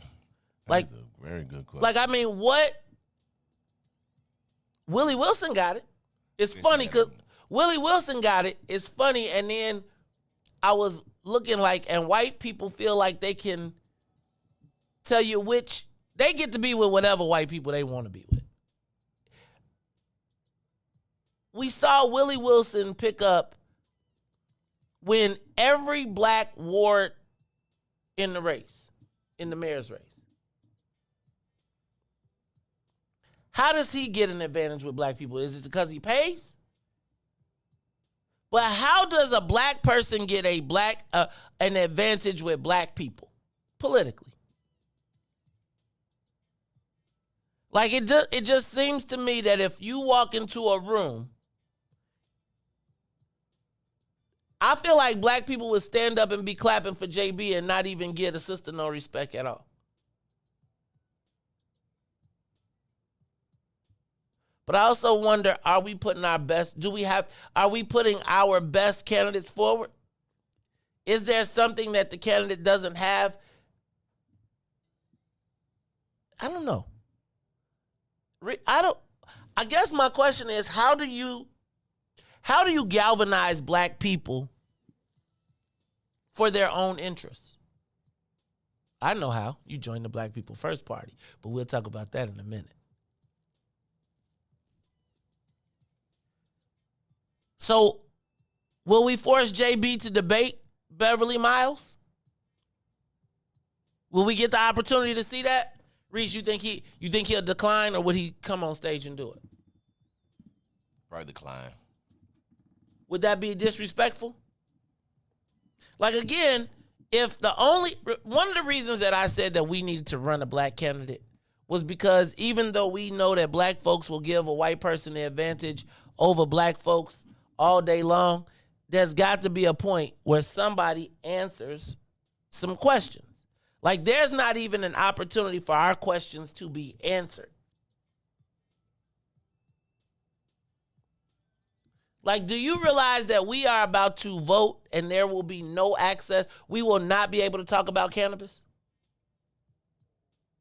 And then by the time there's a cannabis conversation, oh, by the way, did you see that Richard Irvin had cannabis thing in his commercial? He had a cannabis business in his TV spot. Like, it was almost like a subliminal, like, we did weed too. So I guess my question now is, how do we hold JB accountable? Or does he think it's sweet in the black community? All right. So that is the governor's race. Riis, I think the biggest race to watch in the governor's race, honestly, is going to be on the Republican side, though. To see let's see, out of 19 candidates, if you take away 19 candidates, what is it? No, hold on. It's 19 records, divide that by 2. So let's say 10 candidates, so let's say 8 candidates. 2. Right. So 8 candidates for governor on the Republican side. Riis, how does the black Republican win? And if the black Republican wins, I think I know how he starts to win with $20 million. But if the black Republican wins, does he have any, and I think this is really important for us to think about, and it's really the second step to this question. Does a black Republican have any advantage over J.B. Pritzker politically with black people? Because that, my friend, is the question that That's the $1 million question. If Richard Irvin can exit the Republican primary, and do you think white people will vote for a black Republican? Because if he gets out, I think JB's got some real issues. But the other challenge is, my biggest fear with a black Republican that doesn't need any black people is that he gets to ignore us because he gets to say, I remember kind of when Toni Preckwinkle won, she went to like all the black business people and was like, y'all didn't support me, so I don't owe y'all nothing. And what my biggest fear is, the only person he gonna owe is Riis. Because Riis liked the Happy Slave commercial. You know, like Riis, he gonna be mad at me because I've said, hey man, we don't do the dancing slave. But I guess my question, and y'all gotta answer this, and this is a question that does a black Republican gubernatorial candidate have any advantage over a white Democrat? Give us a call, 872-259. Actually, and I should save this because we're going to be talking to Juan Thomas at 8 o'clock. So we're going to be talking back to him. Give us a call, 872-259-7474. What's up, Riis? Caller, you on the Maze Jackson Show. Yo, what's good, family? What's cracking, bro? What up, Devo? What up, dog? Missed you back at the gig, Hey, man. Hey, I got a couple of questions and then a comment. My first question is going back to the ward remap.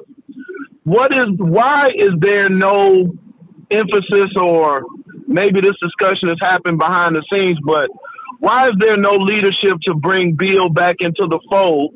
One, and then two, to your question about the governor's race, is I think there is an advantage of being black, but being black in your thoughts. So, you know, Irvin or any of these or those other sisters, man, y'all need to link up with the Black People First Party and communicate with us directly. Like, you ain't got to go around and talk behind us. Just talk to us.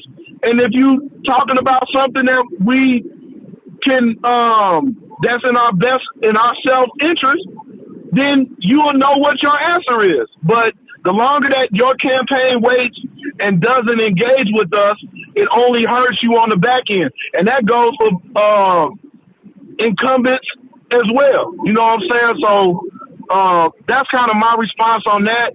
And Thornton Township, Black People First, we coming to you. And then we looking for people to host Black People First meetings on the east side. That's really all I got for the family, bro. Hey, that's more than enough. That's my man, Devo. Devin Gordine, you see him in the comments all the time. The family is on the move, y'all. It's like we not taking no shorts, man. I need for y'all to understand that it is real in the field. I'm gonna take a quick break, and then when we come back, I want to talk about what happened yesterday down at the county. What's going on in the we went and filed yesterday. Well, we didn't, but we saw the president, Carrie K. Steele, went and filed for assessor yesterday. Apparently, another person filed as well as a libertarian. So it looks like the race is on. Plus, 3 people filed for Cook County Board President, 2 of them not named Toni Preckwinkle. Is this an opportunity for Toni Preckwinkle to take a spill? Plus, there was some commissioner races. We're going to have to be paying a big, you know what? The candidates in the, I want to say the 5th county board district, that's going to be a tight one. Because in the 5th, it seems like there's a lot of people, let me see, that we know I want to talk about. And if any of y'all are out there and y'all want to give us a call, you are more than welcome. You know, Kiera Williams, she gave us, so in the 5th district, Kiera Williams, she called us while she was in line. You got Bernard Alsbury, Monica Gordon, Jalen McClinton, Jason Decker, all running in the 5th county board district. Plus, Willie Preston. Willie Preston files for Senate. Looks like he's got one competitor. We're going to talk about that, but man, he got to come on, get in the family, man. We can make this happen. It's the Maze Jackson Show. We're going to talk about what happens at the county next after these messages. The Maze Jackson Show will be back after this break. Broken screen? Crash system? Are you in need of spyware or virus removal from your computer? Well, contact RPC Computer Repair in South Shore and let us help you with all your computer repair services and print needs. Need office or print production services, copies, scans, fax, or even notary service? Then stop by and support RPC Computer Repair and Print Shop located 1741 East 71st Street in the 71st Street corridor, newly revitalized South Shore areas, and let RPC be your one-stop shop, where we believe RPC is your PC. RPC Computer Repair is also a UPS access point where you can drop off and pick up your important packages. So let RPC be of service to you. Call RPC Computer Monday through Saturday, 8 a.m. through 6 p.m. at 773-966-4457. That's 773-966-4457. Visit RPC at rpccomputeringinc.com for more information. And now, traffic and weather.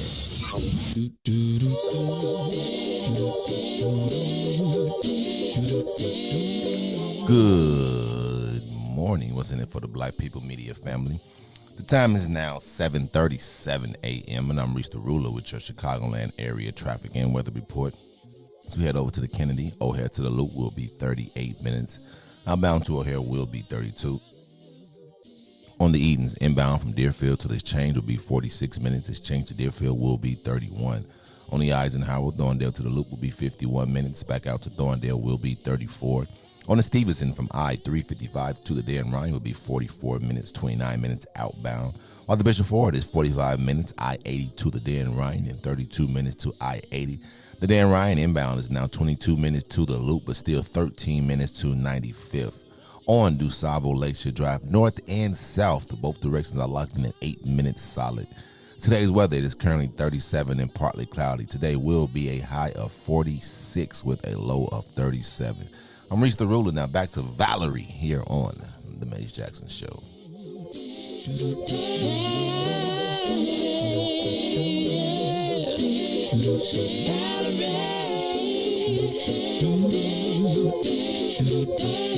you have to go to jail? Put your house on up for sale. Did you get a good lawyer? I hope you didn't catch a tan. I hope you find the right man who'll fix it for you. And while you're shopping anywhere, change the color of your hair. Are you busy?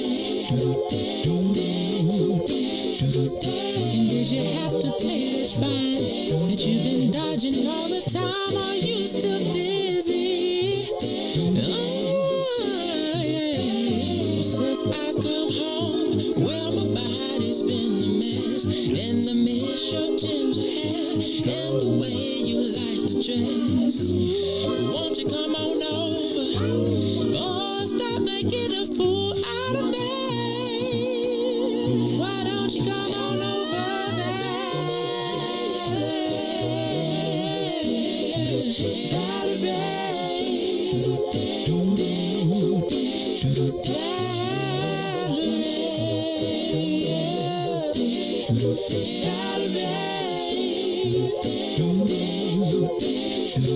Well, sometimes I go out by myself and I look across the water, and I think of all the things what you're doing. In my head I paint a picture. Since I've come home, well, my body's been a mess, and I miss your ginger hair and the way you like to dress. Won't you come on over? Stop making a fool out of me. Why don't you come on over there?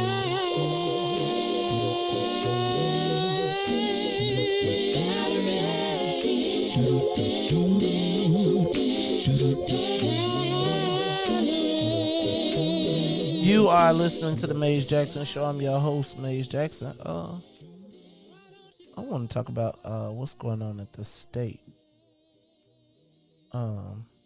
What's going on with the state elections right now? Excuse me, not the state. It's funny. Hold on one second, Reese. I'm trying to check something out real quick.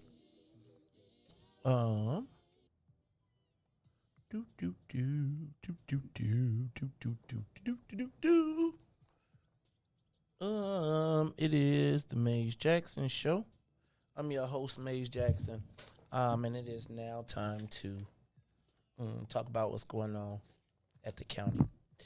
Reese, yesterday at the County Board of Elections at Cook County Board of Elections yesterday at approximately 3:08 and 3:28, Richard Boykin and Zerlina A. Smith, members, both filed to challenge Cook County Board President Toni Preckwinkle for her seat as the county board chair. Curious to know, what are your thoughts on Madam President Toni Preckwinkle, and is there an opportunity for her? Do you think there's a real challenge here? Does Richard Boykin have a chance to beat her? So it seems to me, Reese, with 2 women and 1 man in the race for Cook County Board President, there would seem to be an advantage. Give me your thoughts on Madam President Toni Preckwinkle. How do you think she's done as the president of the Cook County Board? And is there any chance of her being defeated? I think about our leadership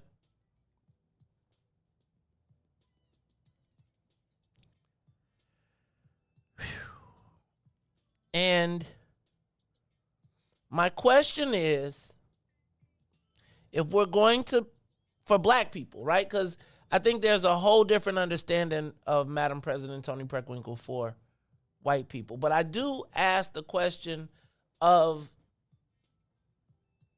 how has she done for black folks? I would argue that Toni Preckwinkle right now is the most powerful black political in the space. How has that power been wielded for us? Then I want to remind you, remember, Reese, a couple weeks ago when we went to, y'all lucky I can't find my, you did. Can't get my computer working right. Because if I get my computer right, I would play that video that we saw a couple weeks ago. Remember, Reese, when I asked old boy, I said, well, what's your position on undocumented immigrants? So here's me.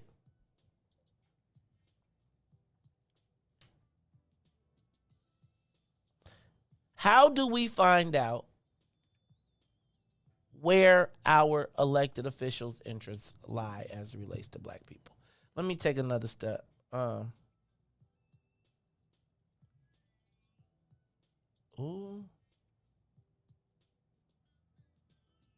Okay. So, Reese, also yesterday, let me back up because I don't even want to talk about Preckwinkle first. Let me go back. Yesterday, Reese, at approximately 9 a.m., Carrie K. Steele, President Carrie K. Steele of the Metropolitan Water Reclamation District, filed nominating petitions to become the next Cook County assessor. Reese, I don't know if you recall, a couple months ago, maybe back in December, I wrote a Facebook post that was all over the news, and I watched as Toni Preckwinkle led a charge to discredit black women in support of a white man.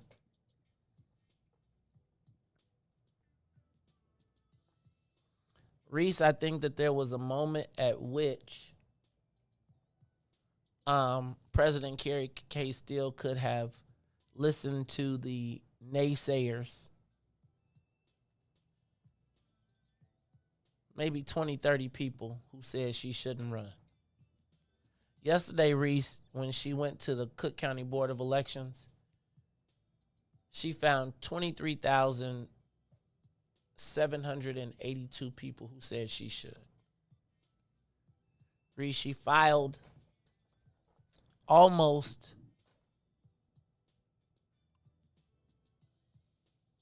the same amount of petitions that the Cook County Democratic Party filed.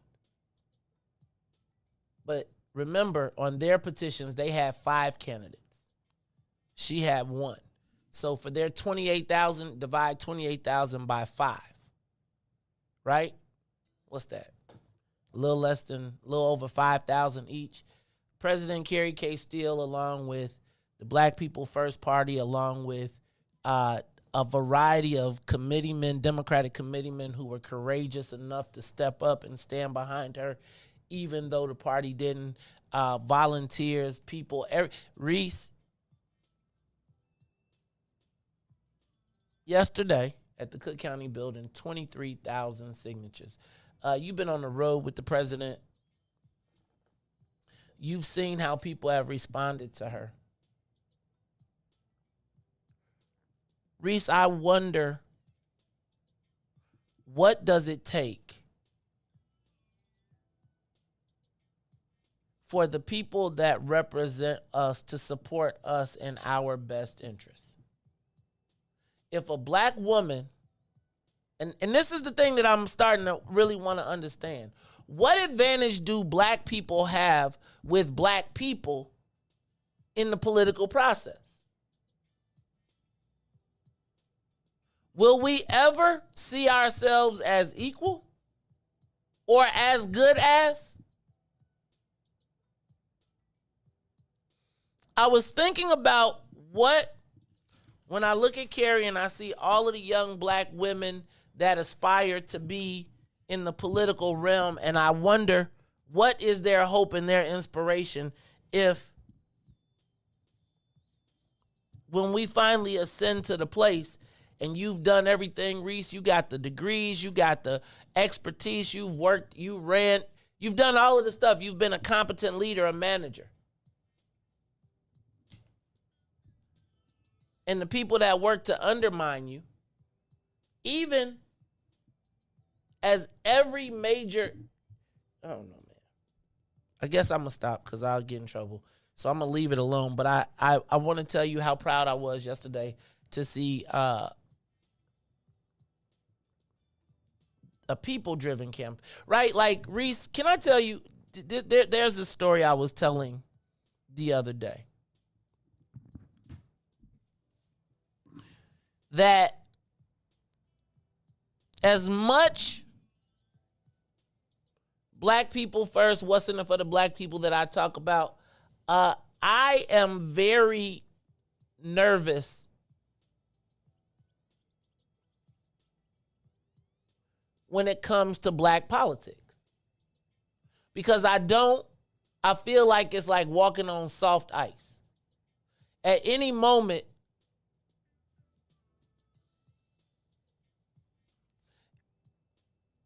let me back up. Riis, I learned politics in a way that taught me to undervalue and mistrust the black capabilities. Does that make sense?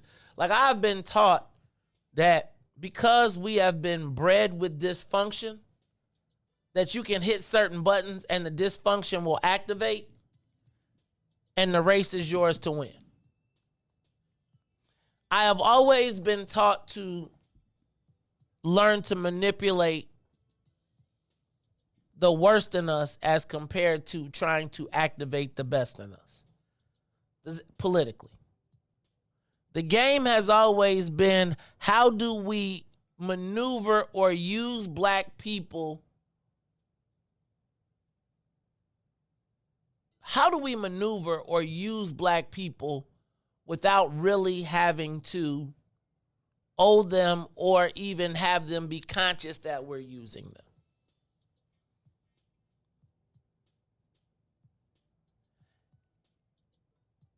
And I would tell you that for the first time in my political life,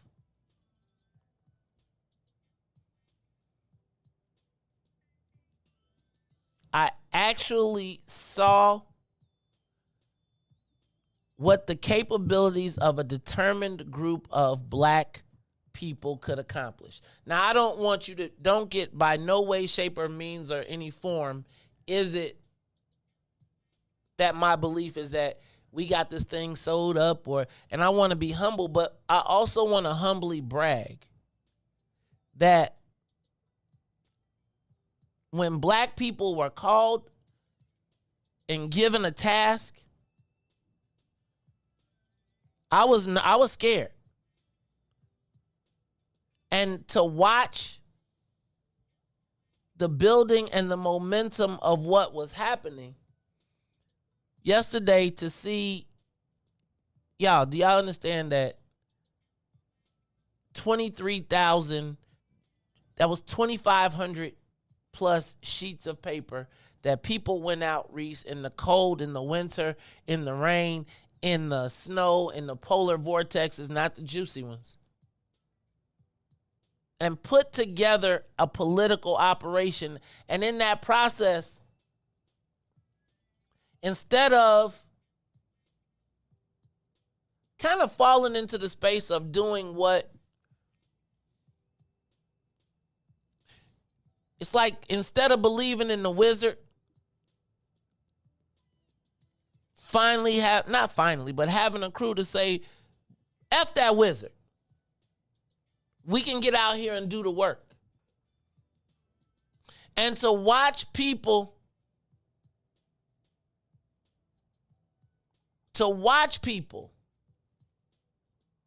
come in every Saturday and turn in numbers and come back, and to watch yesterday as people mobilized and gathered and got behind. I gotta ask y'all, when do we make being black an advantage politically? For black people in politics. And so part of the reason I'm telling you about all of this is because we do have, this is separate and not connected, but I want to encourage you to join us every Saturday from 10 to 1 at TP, 5401 South Wentworth. Last week we were out and about opening up the Southwest Side chapter, and we want to thank all of those Southwest Side chapters of the Black People First Party. But I want to invite you all to come out and be with us every Saturday from 10 a.m. to 1 p.m. to fellowship, to learn, and to study. We are making political warriors. Yesterday I had a meeting where I sat with someone who is a top political operative. And it was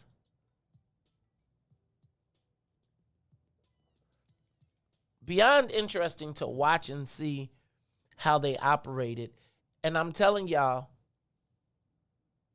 that a political Armageddon is upon us. And we are not prepared to fight, which is why you got to be with us on Saturdays at 10 a.m. to 1 p.m. Look, y'all, the race is on right now. People are moving all around the city of Chicago. People are coming to your neighborhoods. They campaigning around you. They campaigning in proximity to you. But they really don't want to hear from you. They really don't want to hear you say what's in it for the black people. They really don't want you to ask them the question, where do you stand on the support of undocumented immigrants for the right to vote?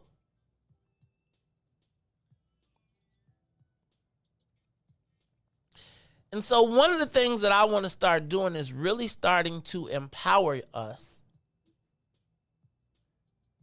to be able to take action.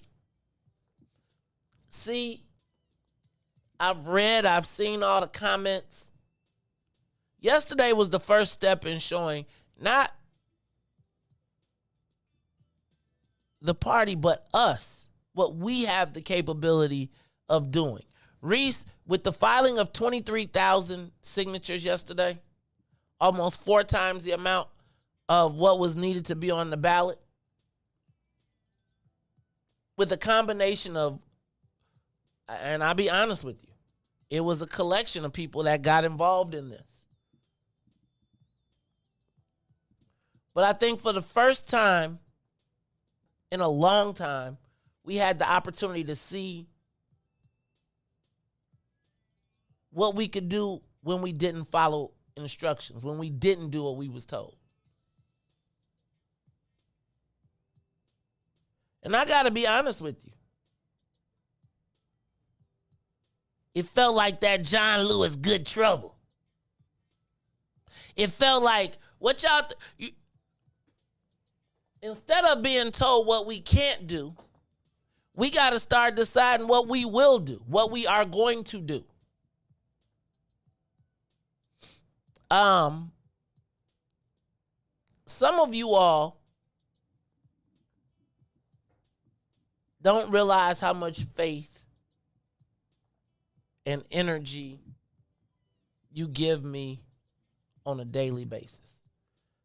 And I cannot tell you the energy that flows through me that gives me the strength to keep pushing when we see things that happen like last Saturday at Greater Walters AME. Shout out to Katie Lindsay. Shout out to Alfred Evans. Shout out to Devin Gordine. And shout out to everybody who was from the 18th Ward, the 21st Ward, and the 18, 21, and 19. Thank you to everybody that met us in the 34th Ward. Thornton Township. We are coming to Thornton Township.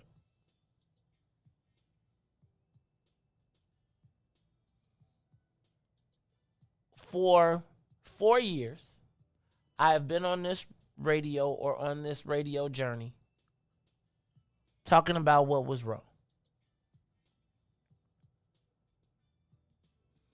It's time for us to start talking about what we're going to do to make it right.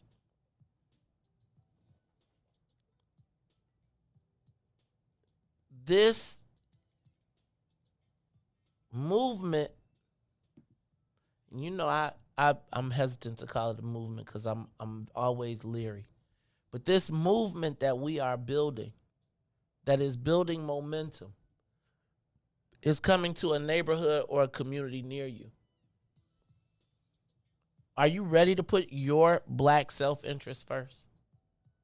When we come back, I'm going to talk to you about that. And we're going to be talking to Juan Thomas. He's supposed to call in, Riis. So be on the lookout. That was our guy who called in from Kane County. We talked about last week starting to connect the dots. The suburban Democrats who have been essentially marginalized. The black, like, they have built this party on our back, but when we start to open our mouths and we start to talk, then we are often marginalized. And I believe that what we are doing with black people first, and I'm gonna ask a little bit more about it when I talk to Juan. Because somebody said that by putting black people first, we can't be successful. That we limit ourselves. And I guess my idea of success, what is our idea of success? And is it wrong to advocate for our self-interest unabashedly? I was thinking about St. Patrick's Day.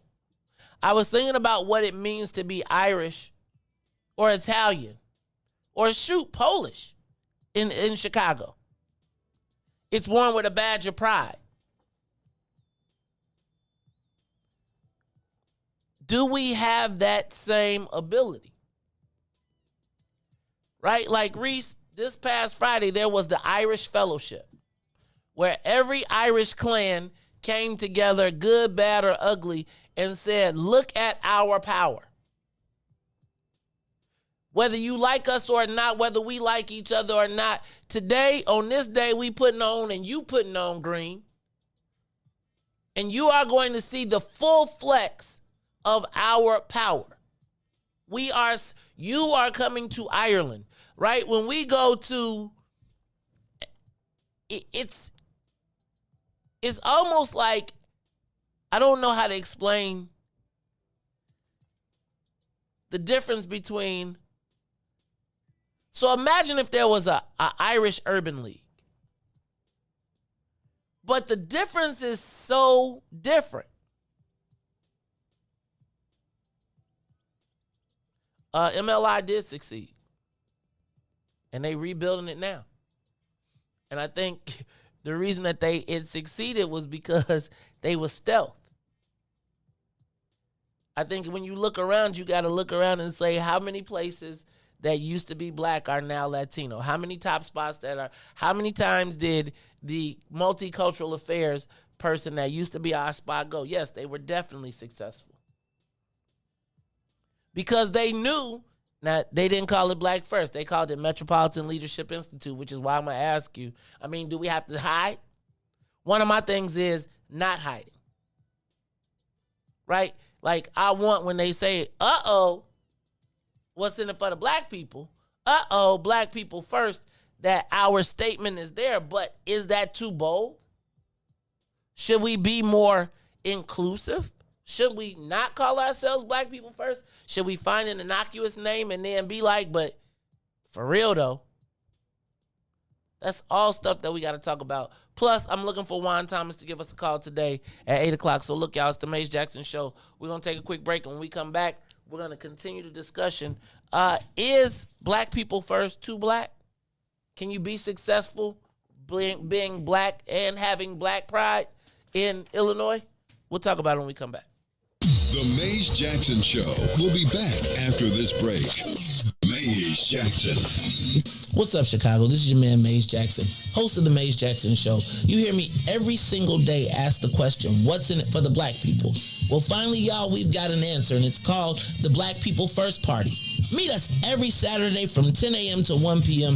at TP, located at 5401 South Wentworth, Unit 17E. That's in the mall at the 55th and the Dan Ryan. And you join us every Saturday where we are taking our politics black. We'll teach you everything you need to know about the game, from how to collect a petition, to how to knock on a door, to even how to become the next mayor of the city of Chicago. That's right, y'all. It is the Black People First Party. Meet us every Saturday, 10 a.m. to 1 p.m. at TP, located at 5401 South Wentworth in the mall at 55th and the Dan Ryan. And if you don't like it, you can still tell them Maze said. This is a black people thing you wouldn't even understand. Maze Jackson. Today, the Biden administration is releasing what it calls a new strategy to fight domestic terrorism. Following a 100-day review, federal officials are now laying out a new plan hoping to deter, detect, and prosecute domestic terror. They went to the Capitol waving their flags and looking for smoke. He was out there looking for justice. They was over there looking for votes. Ashley Babbitt was with him and told all the people that nothing could stop us. She climbed through the Capitol window, breached security, and called a shot, bro. The media say she a veteran. They paint the picture to make her look greater, but she disrespected the same country that she served. That makes her a traitor. They was fighting police, resisting arrest. On God, I couldn't believe it. I guess blue lives only tend to really matter when it's convenient. Hey, these are the times we witness in history, all because they didn't get a victory. United States is so contradictory. We get equal rights, that's a mystery. Politicians, they more like magicians. You know they got tricks up their sleeve. We point out the flaws that's up in this country. You know they gonna tell us to leave. Somebody try to help me understand. It always seems like a double standard. They be out here leaving us empty-handed to certain rights we are not granted. The media is the culprit when it comes to the comparison. Cause when it comes to race, they always changing up the narrative. Terrorism. They say you a patriot, call you a hero. I call it terrorism. And that's on the real. You know what we know, I say it's terrorism. They say you a patriot, call you a hero. I call it terrorism. And that's on the real. You know what we know, I say it's terrorism. They say you a patriot, call you a hero. I call it terrorism, and that's on the real. You know what we know, I say it's terrorism. They say you a patriot, call you a hero. I call it terrorism. We still out here trying to get our reparations, but the government pump faking out here hesitating. I'm out here trying to keep my peace, so I keep meditating. The media make us look bad, they taint our reputation. Look, it's so sad that COVID causing toe tags. You claim you so patriotic, but you ain't wearing no mask. boss. You out here wildin' with your MAGA flags and showing your ass. You wanna be part of some type of revolution so bad. Look, you talk revolution and constitutional rights, homie. I guess we forgot about back in the days when all of the business was whites only. Yeah. George Floyd got justice. Juneteenth got much respect. They made it a national holiday. Man, it's all good, but cut the check. They're giving out all of these vaccines, putting it in you like caffeine. Was it all in the part of the plan? I bet money like DraftKings. It's land of the free, home of the brave. 1776, we wasn't free till 1865, so we wasn't part of that shit. And that there's terrorism. Terrorism. Terrorism. Terrorism. Terrorism. Terrorism. Terrorism. Back to the Maze Jackson Show. You are listening to the most dangerous show in the morning. This is What's in It for the Black People Radio. Maze Jackson. Maze Jackson, the most vociferous advocate for black people in the world. For Ruthie Moore, for Todd Stroger, I am the host of the Maze Jackson Show, asking every single day, what's in it for the black people? And if you don't like it, you can still tell them Maze said, Mayor Lightfoot, man, we ain't accepting that. We ain't accepting that. Let's go. Yeah. Let's get down to business and go ahead and address the facts, man. Lightfoot seems more lesbian than black. Rahm Emanuel's another case. He was just as tired. 50 closed schools left much to be desired. Police had Anjanette naked on that body cam. They suppressed the footage so it couldn't touch a lot of hands. Reminds me of that 16 shots in that cover-up. Both of them similar, so I went and dug it up. George Floyd killed, a lot of riots happening in town. Southside burned and they wouldn't let them bridges down. Grandmother sick, need a prescription and plus a couple groceries. You gon' have to travel just to get it now. COVID-19 out here shutting all the business down. Not enough SBA loans to even give around. So many failed businesses that you could put them in the pile. If you don't survive the pandemic, it's gonna sit you down. We sing, dance, play ball, entertain, and crack jokes. Government infested black neighborhoods with crack smoke. System that milked us so bad, we got lactose. Still trying to find out what's in it for us black folks. We sing, dance, play ball, entertain, and crack jokes. Government infested black neighborhoods with crack smoke. System that milked us so bad, we got lactose. Still trying to find out what's in it for us black folks. Shout out to Willie Wilson, hope one day you get to Senate. We need some different players in the game to handle business. Too many shady characters like Madigan and Blago. But when you really break it down, it's typical Chicago. City full of gangsters, it's what the land was built on. Same streets with hood legends, DNA get spilled on. Carjackers out here lurking, trying to get they steal on. Looking for a block to put them Hellcat wheels on. Let us give bogus appraisals a red line. Car crackers out here getting minimal fair time. And I'm concealed carry, I stay with the pipe. But Illinois gun laws giving minimal rights. Stay up on the swivel, make sure I'm moving tight. Check all of my mirrors when I pull up to the light. Pick my homie up from out of town, man, he caught a flight. He was hella nervous, told him, shorty, this is a way of life. We sing, dance, play ball, entertain, and crack jokes. Government infested black neighborhoods with crack smoke. System that milked us so bad, we got lactose. Still trying to find out what's in it for us black folks. We sing, dance, play ball, entertain, and crack jokes. Government infested black neighborhoods with crack smoke. System that milked us so bad, we got lactose. Still trying to find out what's in it for us black folks.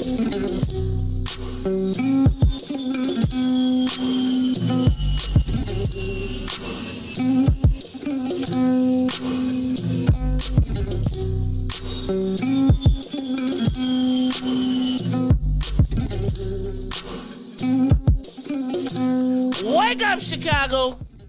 Wake up, world. Maze Jackson. I am the host of the Maze Jackson Show. I am waiting for Juan Thomas to call. Give us a call, 872-259-7474. 872-259-7474. Last week, and I think this is going to be an ongoing discussion. Last week,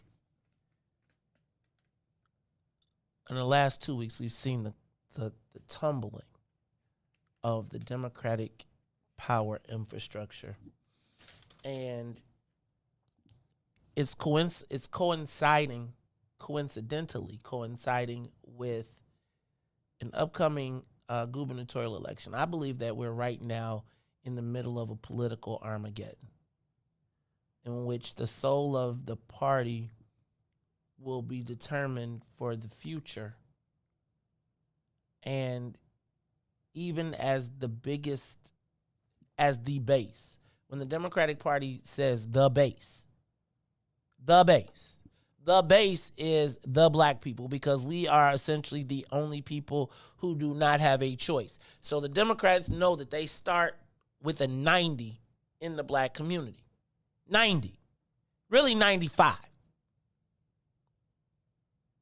Because Republicans be having dancing slave commercials. But that's okay. It's only 5% of us who can ignore that, Riis.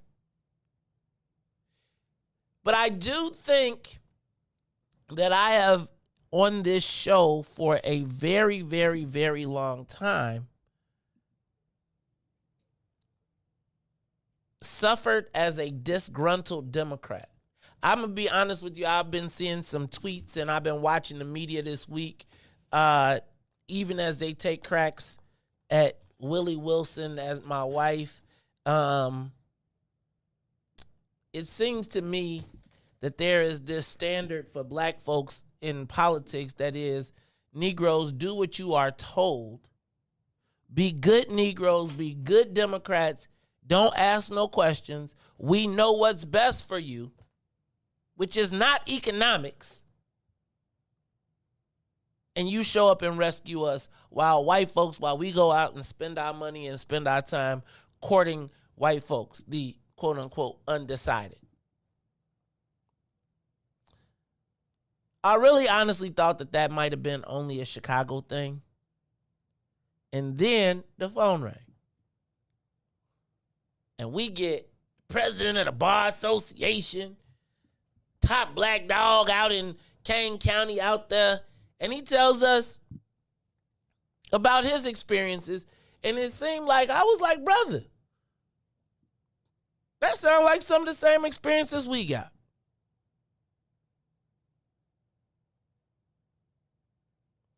So look, y'all, is he on the line?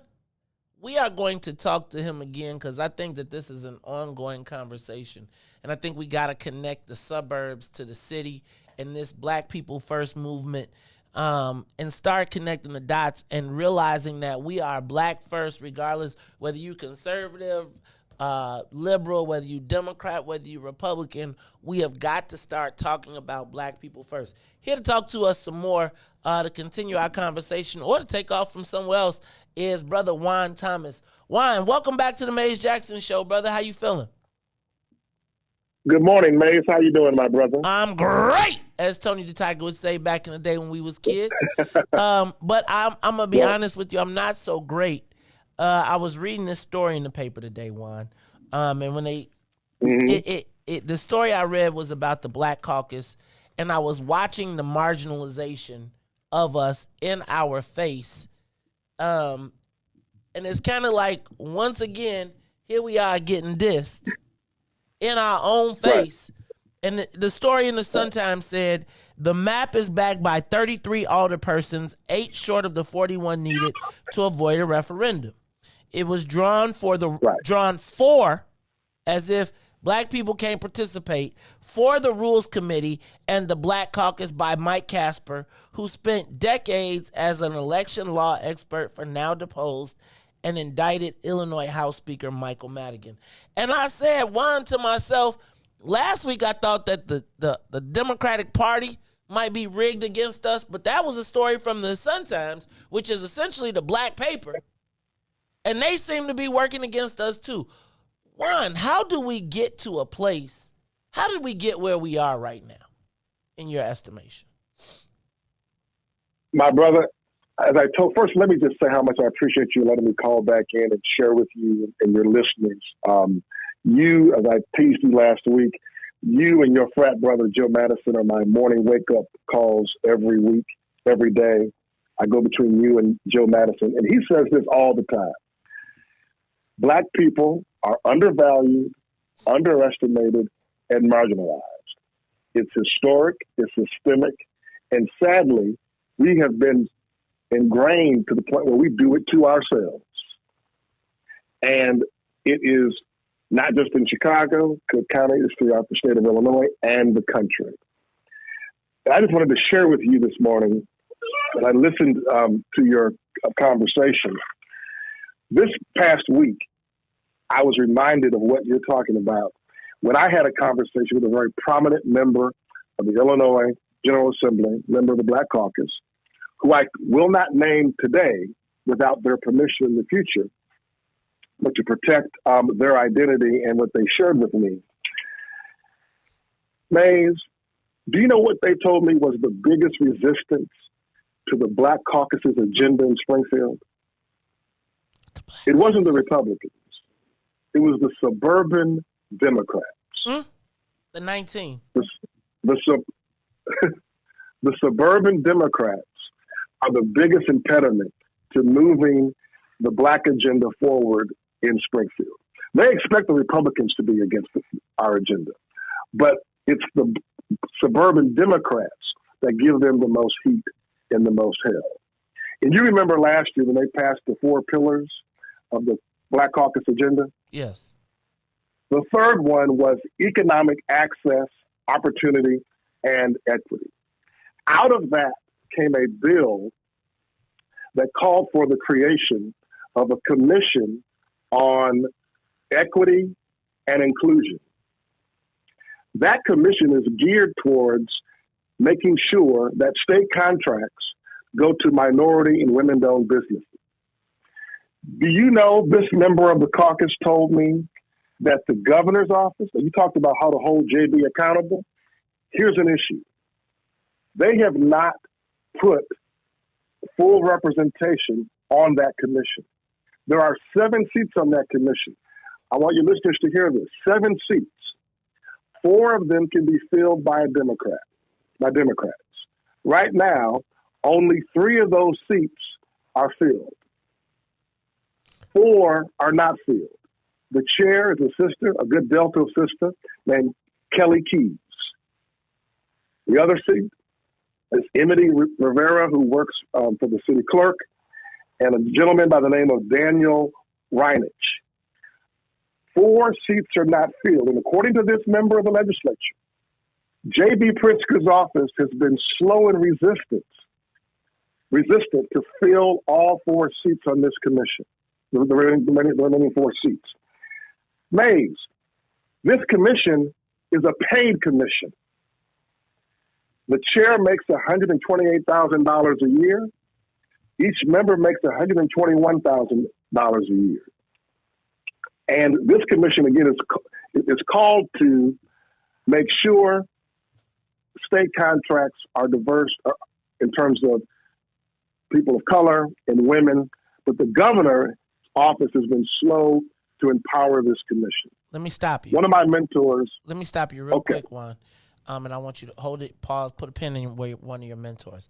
I'm going to blow your mind a little bit more. And I'm intimately, I know a lot about this because before it was the one that was passed in the Illinois General Assembly, it was put in place to replace the commission that Vince Bass had worked so hard with Governor Bruce Rauner to activate and had Willie Wilson as the chair. And one of the things that this commission had the ability to do, Juan, was to block any state contract that did not meet or exceed the minority goals and contracts, right? And that was filled, and they were actually holding trials. And as soon as the governor took the space, he disbanded it because literally they had the ability to block any contract that did not meet the standard. Now, at the same time, I have Democrats telling me that Vince Bass can't work again because he worked under Rauner to create opportunities. And so when you're talking about, I want the listeners to know that this commission exists. They reformatted it because they didn't want it to be the same thing that it was under Rauner. But the reality was that had already been in play, and we still weren't able to take advantage of it. Go ahead, Juan. Continue. That's right. That's right.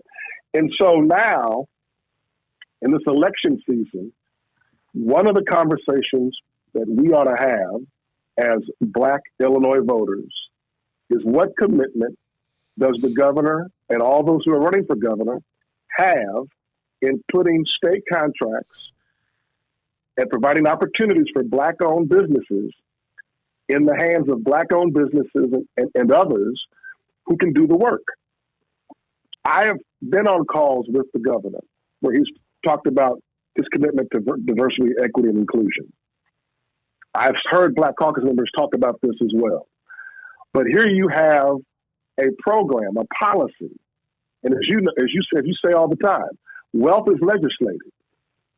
Here is an opportunity.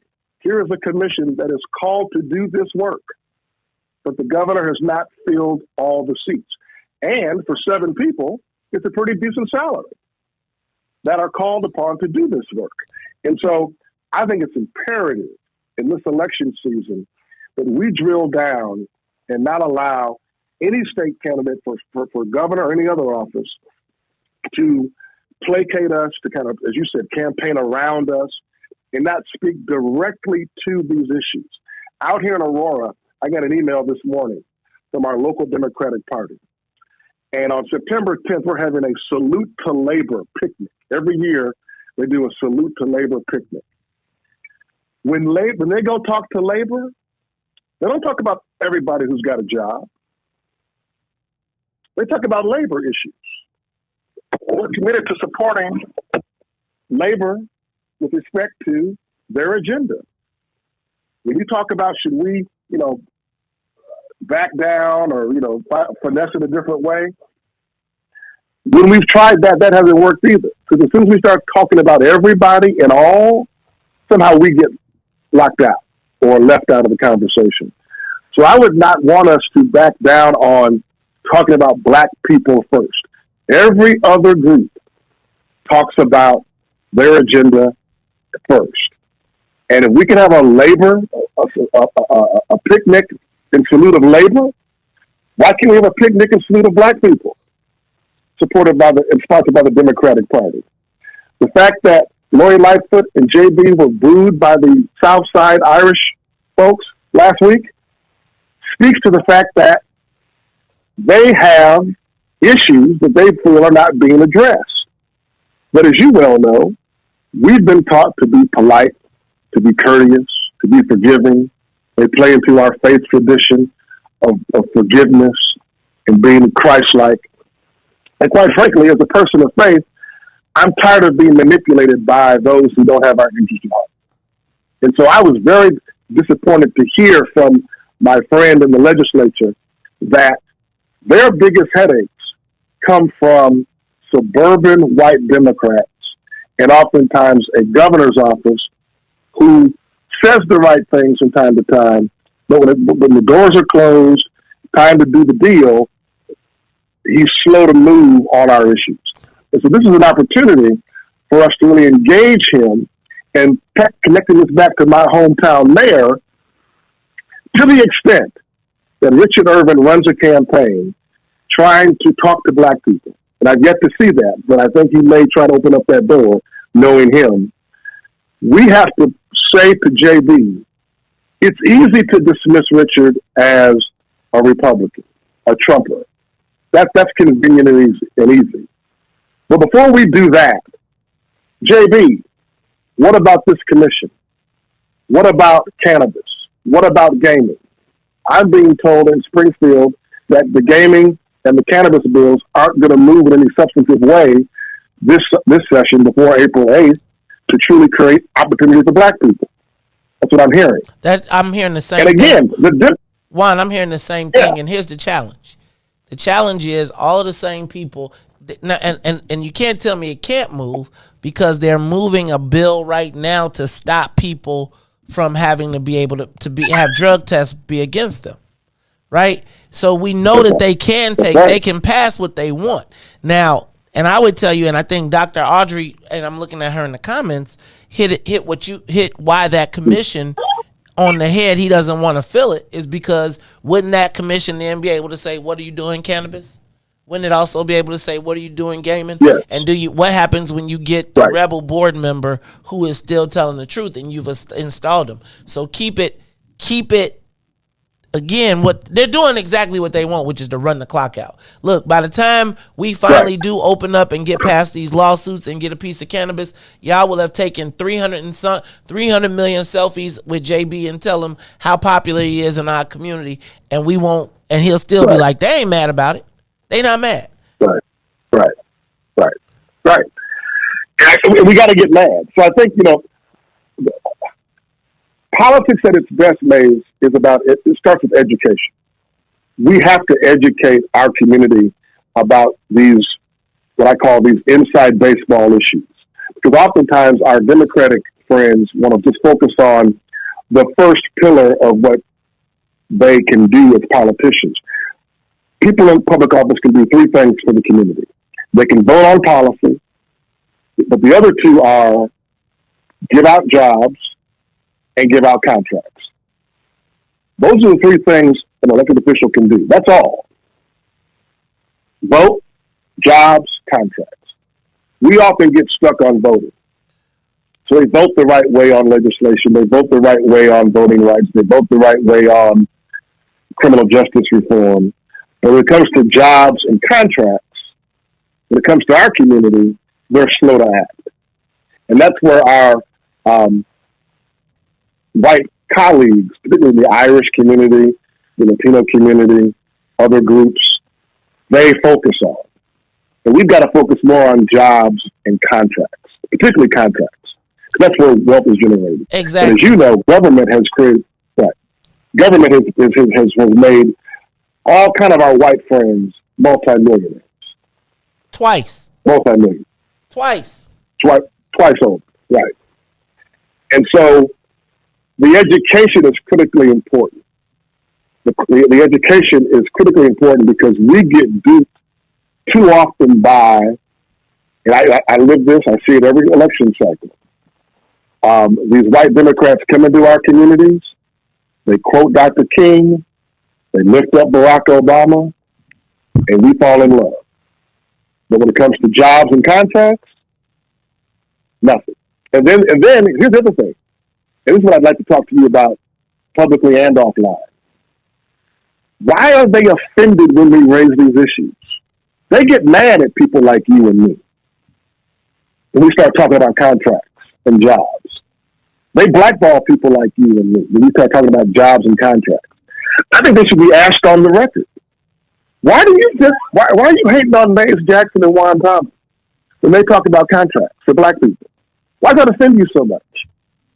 When you talk about contracts and prevailing wage for unions, you don't get mad at the trade buddies, trade boys. You don't get mad at IBEW or the painters. When women talk about empowering women, you don't get mad at women. But as soon as a black person stands up and talks about contracts and jobs, they want to blackball us. We can't get an opportunity. We can't get a job. Our families can't eat. And so I'm trying to ask, what's wrong with the question? Why are you offended by the question? I think we have to do more collectively to raise these issues around jobs and contracts in 2022, because if we don't, what's going to happen, they're going to quickly, particularly if Richard Irvin wins the primary, kind of paint him as unacceptable, paint him as not qualified or disqualified. And then the fallback will only be J.B. Pritzker. And I'm not saying don't vote for J.B. Pritzker, but I'm saying we need to hold him accountable and the party accountable and not just give away our votes. Just because we, quote, don't like Republicans. Why not? You got me confused, man. You got me super confused, man, because I've always known you, Juan, to be a good Democrat, a party guy. You know what I'm saying? Like, and it's strange for me, and I be like, man, I keep thinking, man, Juan, I don't know if you need to keep calling the Mays Jackson show, because people gonna start running around here talking about you over here subversive. And so this whole thing with Richard Irvin, right? Mm-hmm. I feel like it's the biggest. I feel like the white guys, like, how can we put the black people in the biggest conundrum ever? Ever. Like, we're going to run a black law and order candidate who could make history as the first black governor after George Floyd, where he's talking about all lives matter, versus J.B. Pritzker, who has cut us out of everything. And now I don't know what the hell to do. Because I feel like because the white guy's plan for anybody black is, if you even talk to the black dude, now you can talk to any white person you want to, anybody. But if you talk to the black dude, you are a sellout. You are a traitor. Now I'm just telling you, did you see just last week one of the top Democratic operatives who helped Richard Irvin get to his spot had to jump ship? Turned away a $10,000 a month contract because they was like, if you over there making money with dude, you got to give up if you want to stay with us, you got to give it up. I guess my question is, what did they give him to replace it? And then my other part is, like, how did the white people, so how was he good before, but now he ain't good now? And that's unfair. Wasn't he a Republican when you was working with him before? He was. He's been a Republican his whole political career. He just toned it down during the Obama era. That's all. Now, it wasn't popular to be a black Republican back then. So I'm gonna tell you, I think that white people like a Law and Order black dude because it's a lot of white people. Them white women in the suburbs that's tripping on the black. That's the stuff they gonna like Richard Irvin. Mm-hmm. So we got to figure out again. See, I think the thing that has to happen right now is because JB is gonna play this game of BS through the primary and then lean heavy on the D. Whoever is talking to him now needs for him to understand that he ain't locked in, right? I don't know that I feel comfortable with white folks being able to tell us which black people or which white people we could talk to when they live. They uncles, they aunties, they grannies, they grandmas are the same ones that they on TV telling us we can't stand next to. How I guess one, the thing is, how do we get on accord with black folks everywhere he goes? So when he comes to Kane County, when he goes to Lake County, when he comes to Cook County, black folks like, we ain't having it, dog. We not having it. How do we get on the same page? JB has, right. I think doing more of this is critically important. I think taking facts to the community and asking hard questions around what is happening in Illinois and the Chicago area that is positive for black people. In fact, let me say it this way.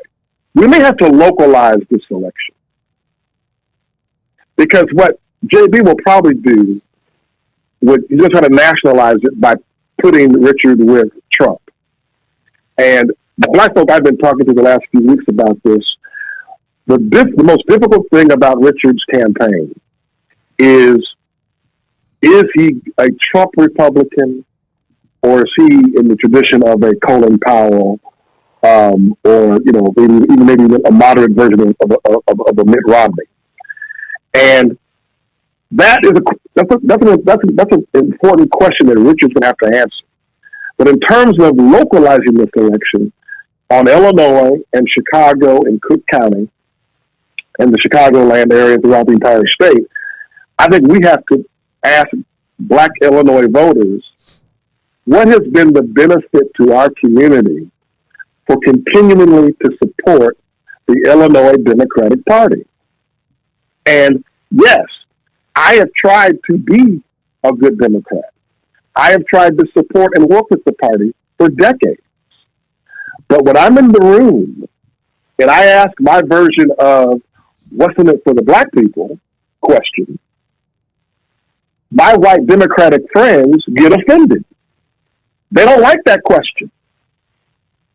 And they have placated people like me by going out to find other blacks in the community, bring them to the table, because they don't ask that question. Man. Because they're just happy to be at the table. Man, let me tell you. And this is what they do, Juan. Let me tell you what they do.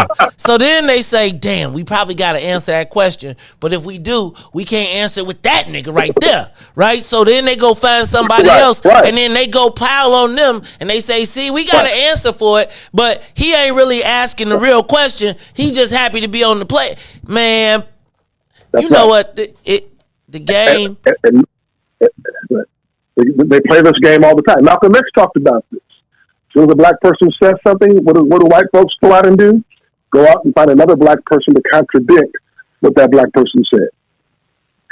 and we have to. That I don't know how you stop that, because what's sad about how we've been socialized, Maze, some of us want to be liked by them. Man, instead of liked by us, we want to be liked by.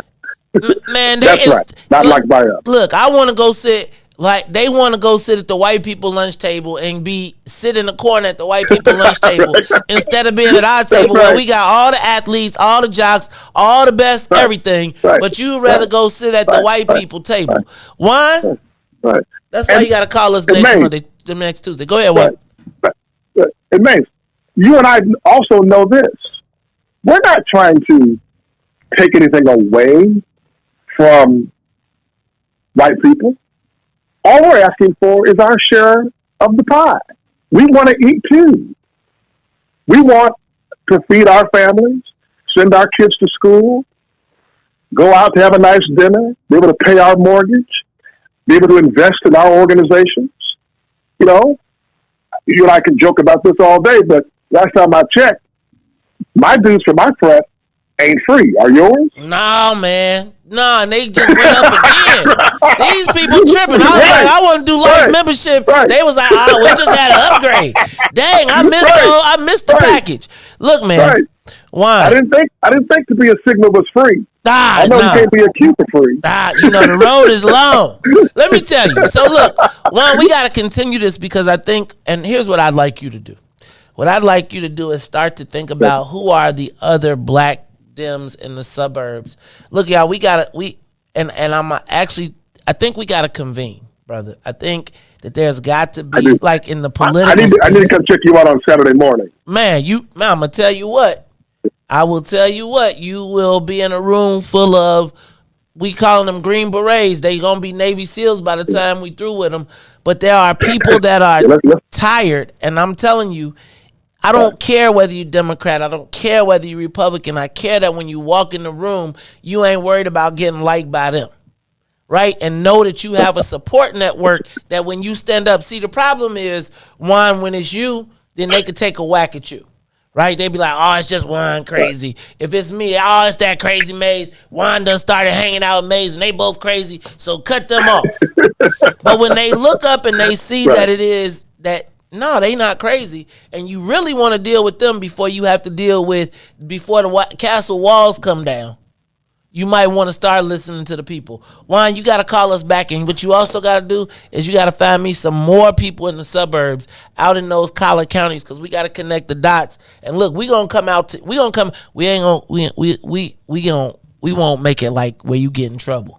Right, when we come out there, but we gotta come. Black people first. Let me tell you what. There would be nothing better to me than to see us start to sprout chapters. Again, you still be part of your local Democratic organization, but to sprout organization that when JB comes to town and he want to see the black people and the Democrats, we right there waiting. But before you take any of them pictures, homie, we got a few questions we need you to be answering, right? And it ain't just Maze. Because they're famous for taking them pictures.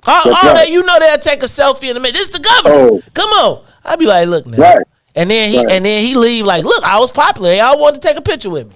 Man, no, we want to take a picture of that bag that you're supposed to be dropping off. Right. Hey, Juan Thomas, I'm going to be looking forward to talking to you next Tuesday at 8 o'clock, man. So put it on your calendar. I'll be looking for you next Tuesday. So why don't you figure out what your topic going to be? And we're going to keep this thing going. All right? Thank you, man. God bless you. Have a great day. All right, my brother. Look, we're going to take a quick break, and we'll be back after this message to wrap this bad boy up. The Maze Jackson Show will be back after this break. Maze Jackson. Uh-oh, what's in it for the black people? I want to know, is there an offensive black people list? Who manages it, and do black people have to honor it? Maze. You're Uncle Tom. That's why you're an offensive. And the reason why you're Uncle Tom is the real story of Uncle Tom.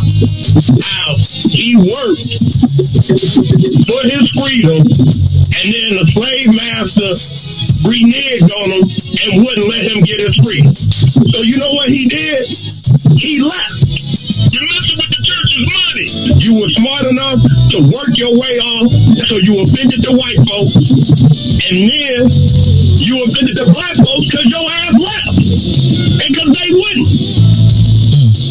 And who manages the left is both black folks and white folks. And if you see in that situation, the black folks is just as bad as the white slave owners that Uncle Tom left. What happens if you say that and someone gets offended? You ran off the plantation, brother. That's why you're offensive.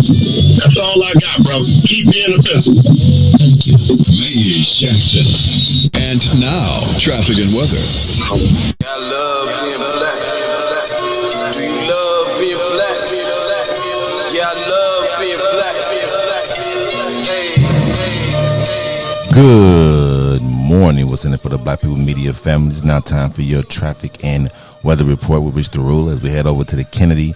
Overhead to the Loop will be 41 minutes. Outbound to O'Hare will be 27. On the Edens inbound from Deerfield to Exchange will be 51 minutes. Exchange to Deerfield will be 35. On the Eisenhower, Thorndale to the Loop, 49 minutes. 38 minutes back out to Thorndale. While on the Stevenson, it's 54 minutes. From I-355 to the Dan Ryan, outbound will be 36 minutes. The Bishop Ford, 41 minutes. I-80 to the Dan Ryan, 37 minutes to I-80. Or the Dan Ryan is now 21 minutes to the Loop, 13 minutes to 95th. On due south, Lakeshore Drive South, 55th to Jackson will be 13 minutes. Jackson to 55th will be 8. On the north side of things, Randolph to Bryn Mawr, 8 minutes. Bryn Mawr to Randolph will be 12.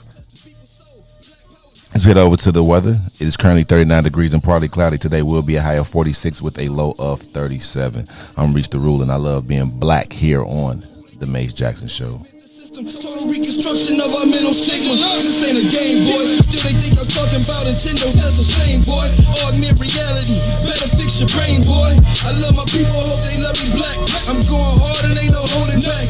Watch me react, I put my fist up in the skies like a beacon for believers that one day we return to our greatest shit. We seek it, all the glory we can obtain and keep reaching. I'm painting this picture, I hope you see it. Just what the theme is. I love being black.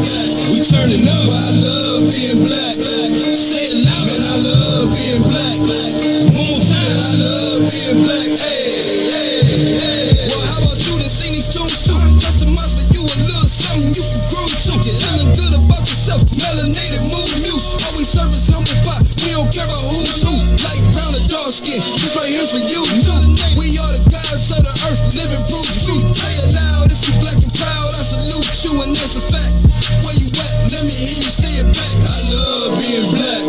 We turning up. I love being black. Say it loud. Man, I love being black. One more time. I love being black. Hey. You are listening to the Maze Jackson Show. I'm your host, Maze Jackson. Got my man DJ Riis, the roller. I got Mama Maze Jackson. And we doing our thing right here. That was Juan Thomas calling in on the 872-259-7474. Hey, Riis, look like we're going to have to go on out to the burbs. Devo! We're going to have to hit the suburbs, man. We're going to have to open us up a Naperville chapter, a Bolingbrook chapter of Black People First. I just think, like, people got to start coming in the door. People got to start walking in the door and start saying, I love being black. Hey, Riis, I was just thinking, so the other day when I was posting about the Black People First Party being founded, I got some pushback from some black people who said that they applaud the work, but it would never be successful because the name Black People First is too limiting. Like, is it possible to be proud, black, and successful politically? Like, is there a possibility of being can you be proud to be black, a politician, and still be successful? Or do you have to hide your blackness under a bushel? Is it a way to be black first and still not be offensive to everybody else? Yeah, I think we used to see it with like Al Sharpton and Jesse Jackson. Man, they was, but look at how the people be doing though. But like how, Juan just said, no matter what you say with a black person, a white man, he gonna still find a black person to contradict them anyway. So yeah, I believe it. I definitely believe that you can be. All right. I guess my question,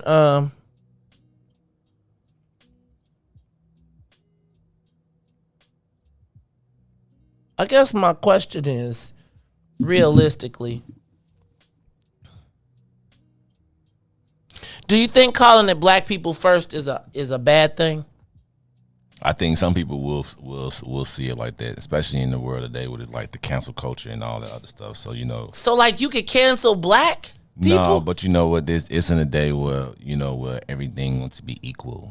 Equal people. Right, but what happened to equity? I thought it was trying to get everybody up to the same level. So are you saying that it is wrong or not wrong, but saying black people first could conceptually be a bad thing for the rest of the world? Well, because you're going to say, what if we said white people first? Is that it? Is it like if they said Irish first? Like, do we have to kind of like hide it under? Should we change the name from black people first to something that's innocuous? My whole premise of black people first was to be able to say, like, whenever they say, all right, and so today, just like he was like, what's in it for the black people? They be like, black people first said.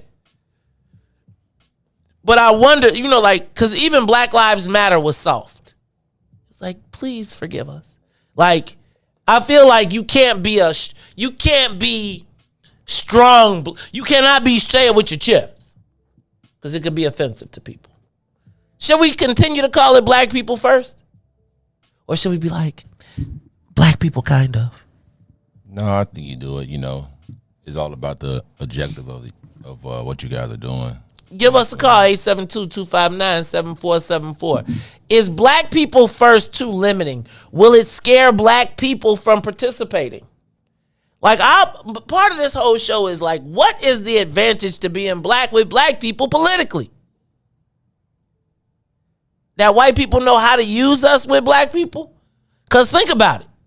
We can run a black candidate and we can all be all in. Or we can run a black candidate and be completely dismissive of them. What makes you dismissed? Am I making sense here? Like, it seems like if you are a white-approved black candidate, you can be black all day. But if you are a black-approved black candidate, then they like, oh, no. I can see that. Why? So do we have to soften up black people first so that black people aren't scared? You got to be less offensive, man. That's ridiculous, man. That's ridiculous. Like, if white people said white people first, would you be like, mad? I'd be like, you already got it. What are you talking about? Right, they say that. Like, that's called a given. Right?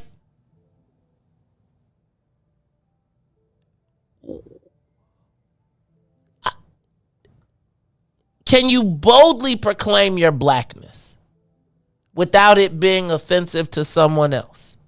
And should we be concerned? Like, is there such thing as being... Well, I ain't talking about starting no wars, and I ain't talking about putting face paint on and going in and robbing banks.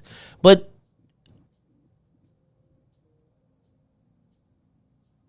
is there any advantage to black people with black people in politics? Is there an automatic benefit? And maybe for some people it is. Can you say black people first without it being a problem? Give us a call at 872-259-7474. I had black people telling me this weekend after we had launched our second chapter that black people first is going to be too limiting and it'll never be successful. And I was thinking, was it too black? Give us a call, 872-259-7474. We got somebody on the line. Caller, what say you? Is black people first too black? Good morning, babes. How are you? All right. Who this? Cassandra? This is Miko. Oh, Miko. What's up, Miko? How you feeling? I'm all right. How you doing this morning?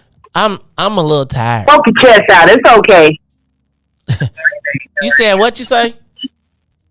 I said poke your chest out. It's okay. Now, y'all poke y'all chest out because y'all did the gosh darn thing.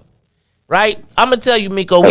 Can I tell you something? So first of all, Tamiko called me on Saturday and we was talking, and you know, sometimes we commiserate. We've been on this what's in it for the black people journey for about 4 or 5 years, and Tamiko called me this week, and she provided me with a little bit more inspiration, right? I got to tell you that I was a little discouraged, and a little nervous and a little bit worried. And just like always for us, the black folks came through. And when she say poke your chest out, it's not poke my chest out. It is black folks that participated, that all of those people that whether they said, I just want to do 1 sheet or I want to do 100 sheets, that heard the call, that jumped on board. The chest should be poked out because of what we have the capability to do. And if I poke my chest out, it's not because of anything me personally. I felt like we stage dived and black folks caught us. And not only did they catch us, but they passed us around and put us back on the stage safely. And so it is not poking my chest out on the individual. It's poking my chest out because I actually saw not for the first time, but one of the few times where being black did have an advantage to a black person. And so the poking my chest out on, it's just I'm so proud of the fact that we were able to pull it. When 20 people said no and 23,000 people said yeah. And how you been saying, Maze, be with the people. You always worried about them be with the people. And sometimes I got to tell you, it takes people like Tamiko, even Mark, Carter, just all of it's so many, like Tyrone Muhammad, there's so many of y'all that have continued to convince me to start leaning on our people because they ain't as, they know, they just got to know you real with them. What's up, Miko? I'm sorry, I didn't mean to have a church service. Well, they need to stop understanding. They need to stop nitpicking at Carrie. She's a sweetheart, and everybody loves her. So we will come out definitely for her. So they need to just leave her alone and just pretty much part the Red Sea for her. Just simple as that. But let me tell you this. First of all, I don't understand why you've been pondering pretty much changing the name, because the all call is what's in it for the black people that got them in the room in the first place. But okay, if you're pondering it and you're constantly getting that from people, I don't think it would limit, our pretty much the movement. I think that will bring more people to the table because people are fed up all over the country. If you would get on Clubhouse, you would hear these conversations, you would be like, wow. I don't think the name would limit us. I think the people that are saying those things, they're scared of what others think. And I'm tired of us worrying about what others think. That's what got us in the situation we're in now. Stop being scared to fight for our people. Everybody else fight for their people. You making money is a team sport. Taking care of family, your family, our family first. And then we worry about everybody else. Every other ethnicity is doing it. It's okay. And it's okay. I'm not even mad at them. We shouldn't be mad at them. We should be mad at ourselves for not doing it in the first place. And when anybody try to deter us from that, that's what we should be mad at. And that's who we should be standing up to, because everyone else is doing it around us, but stepping on our backs to do it. But no, okay, but if you must change the name and if you're pondering it, okay, well then let's change it. Let's get even better at it. Freedman first. Let's use our federal legal name, Freedman first. Okay? So have a good day. Look at that. Y'all trying to inspire a brother again. It's the Maze Jackson Show. Do we have to apologize? Do we have to hide our blackness? Can we be unapologetically black first without having to be anti anybody? Give us a call, 872-259-7474. Black people first. See? Look at Israel around here, South Side, and talking about black folks first. See? That's the problem with Chicago. Black people, y'all still divided, South and West. Israel from the South side talking that black. So regardless, can we put ourselves first? Do we have to? Let me ask a question. Do we have to? Like, I feel like being able to say black people first, not for you, but for me, is black people first. I can't tell you who first for you. It's the Mace Jackson Show. Caller, you on the Mace Jackson Show. Can we put black people first? Is there any advantage to black people being black in politics with black people? What say you, caller? Good morning, Maze. Now this is Cassandra. How are you? Cassandra, how are you? Cassandra. Good. As I'm listening to you this morning, it brought back the memory of George Floyd and being locked in the house during that time because of COVID. I kind of went nuts, right? So looking at that on TV, and I got 2 phone calls, unexpected. The first phone call was from one of my Italian state representatives that I have a lot of respect for. We've done business together, the people's work, of course. And he called just to see how I was doing mentally. And I went off. Normally I'm real reserved and I keep my thoughts to myself. But at this point, I couldn't let it fester inside of me. I went off talking about the unfairness of black people, right? And he had never heard this from me before in that vein. So he took it as it was an affront on him. He's like, I'm your friend. I'm like, if what I'm saying doesn't apply to you, just listen, right? So that's one point. The other point is I'm an honorary Jew. I hang out with the Jewish ladies, right? Because I need to see exactly what's going on over there in their camp. And so I had one of the elders call me up to see how I'm doing. So I went off again. And so her response was, does that mean that you don't care anything about the Jewish people? What? What does that have to do with tea in China? Once again, when you're talking about the Holocaust, you don't bring up black people. We champion your cause. So I think what you're doing with the title, What's in It for the Black People Party, is consciously awakening what they're trying to stuff down and not placate to. They're not trying to correct the wrong, even though their ancestors did it and it starts with them, now to correct the wrong. And they just want to hold a blind eye to it. No, we do not need to change our name. We need to come in there slinging with both blazes going and let them know that we're here to talk about black and inclusion. I'm not talking color. I'm not talking equity. I'm talking about what's in it for the black people. And I think we need to say that with our outside voice, deep down from our growing. So I'm in agreement with you. Keep the name. All right. Thank you. Black people first. It just seems to me that we're not. I don't understand how talking about ourselves makes us. I feel like it's kind of like how people try to, like Riis, I think that if nobody love us, if we don't love ourselves, then who else is going to love us?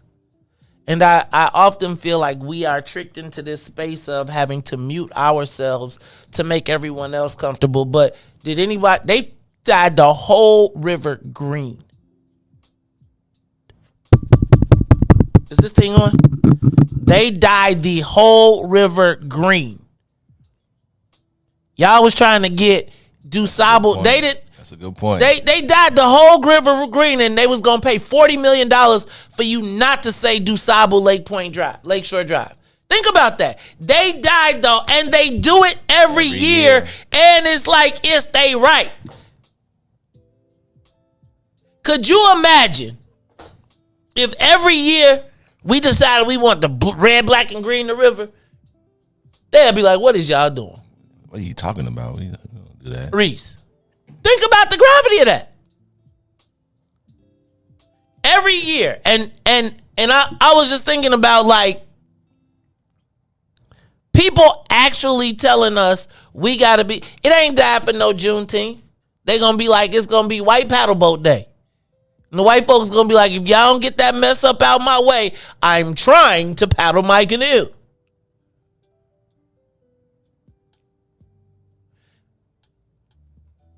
Man, I feel like, Salim, you hitting it on the point, right? Like, think about all these black people doing stepper sets and crying for Ukrainians, and the Ukrainians is kicking the black people to the curb. So let's talk about the black people in Ukraine first, before we start talking about Ukraine. Before we talk about anybody doing a stepper set, because that's going to get you on TV for Ukraine. Did you see Kevin Garnett had on Ukraine on his retirement? Riis, I much rather would have him thrown up Vice Lord. I much rather would have. A lot more people. Man, brother. I'm wondering, and I think the problem that I had was that it was a black person that told me that. That jumped on, this is too limiting, it'll never be successful. But I think about my man Solutions Mike, and I just say, what if all the black people voted, not to vote, but we all said, we taking this, take 13% of the vote out of the population and put it on one side or the other. We determine what happens. Whether you like it or not, 13% of the vote in a tight race determines the outcome. And if you know that, let me tell you, if black people knew that and understood that, J.B. Pritzker wouldn't be like, I'm not coming. They wouldn't be telling you why not. Do you think anybody tells they ain't coming to the Italian American Association? What you think that is? Italians third? Maybe you don't like the first because we supposed to be last. But I think one of the things that we have to do is start getting accustomed to saying black people first. Maybe for the rest of the world it's BP1. But for us, we got to know in our mind. So hold on, Riis. Black people had a problem with black people first, but not the National Association for the Advancement of Colored People. But you got a problem with black people first? National Association for the Advancement of Colored People. No shade to NAACP. So maybe that's our answer. Maybe we B1P. BP1. But I really do think that we got to get our minds right where we are not scared to talk about ourselves.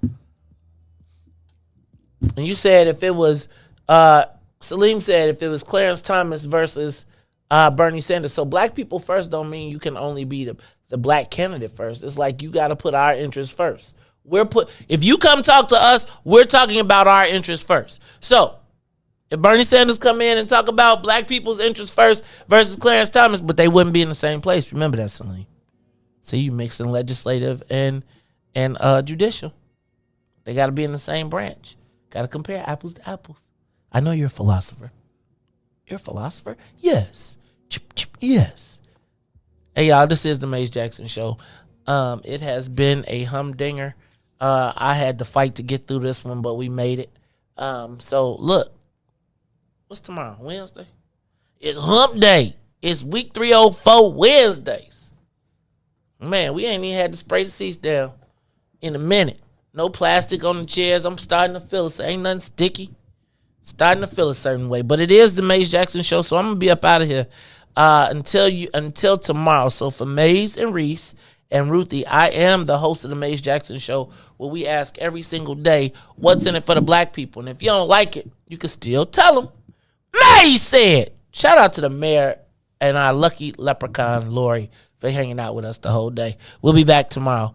Peace. Let's get down to business and go ahead and address the facts, man. Lightfoot seems more lesbian than black. Rahm Emanuel's another case. He was just as tired. Act 50 closed schools left much to be desired. Police had Anjanette naked on that body cam. They suppressed the footage so it couldn't touch a lot of hands. Reminds me of that 16 shots in that cover up. Both of them so I went. A lot of riots in the town, Southside burn and they wouldn't let them bridges down. Grandmother sick, need a prescription and plus a couple groceries. You gon' have to travel just to get it now. COVID-19 out here shutting all the business down. Not enough SBA loans to even give around. So many failed businesses that you can put them in the pile. If you don't survive the pandemic, it's gon' sit you down. We sing, dance, play ball, entertain and crack jokes. Government infested black neighborhoods with crack smoke. System that milked us so bad we got lactose. Still trying to find out what's in it for us black folks. We sing, dance, play ball, entertain and crack jokes. Government infested black neighborhoods with crack smoke. System that milked us so bad we got lactose. Still trying to find out what's in it for us black folks. Shout out to Willie Wilson, hope one day you get to send it. We need some different players in the game to handle business. Too many shady characters like Madigan and Blago. But when you really break it down, it's typical Chicago. City full of gangsters, it's what the land was built on. Same streets with hood legends, DNA get spilled on. Carjackers out here lurking, trying to get they steal on. Looking for a block to put them Hellcat wheels on. Let us give bogus appraisals a red line. Car crackers out here getting minimal fair time. And I'm concealed carry, I stay with the pipe. But Illinois gun laws giving minimal rights. Stay up on the swivel, make sure I'm moving tight. Check all of my mirrors when I pull up to the light. Pick my homie up from out of town, man, he caught a flight. He was hella nervous, told him, shorty, this a way of life. We sing, dance, play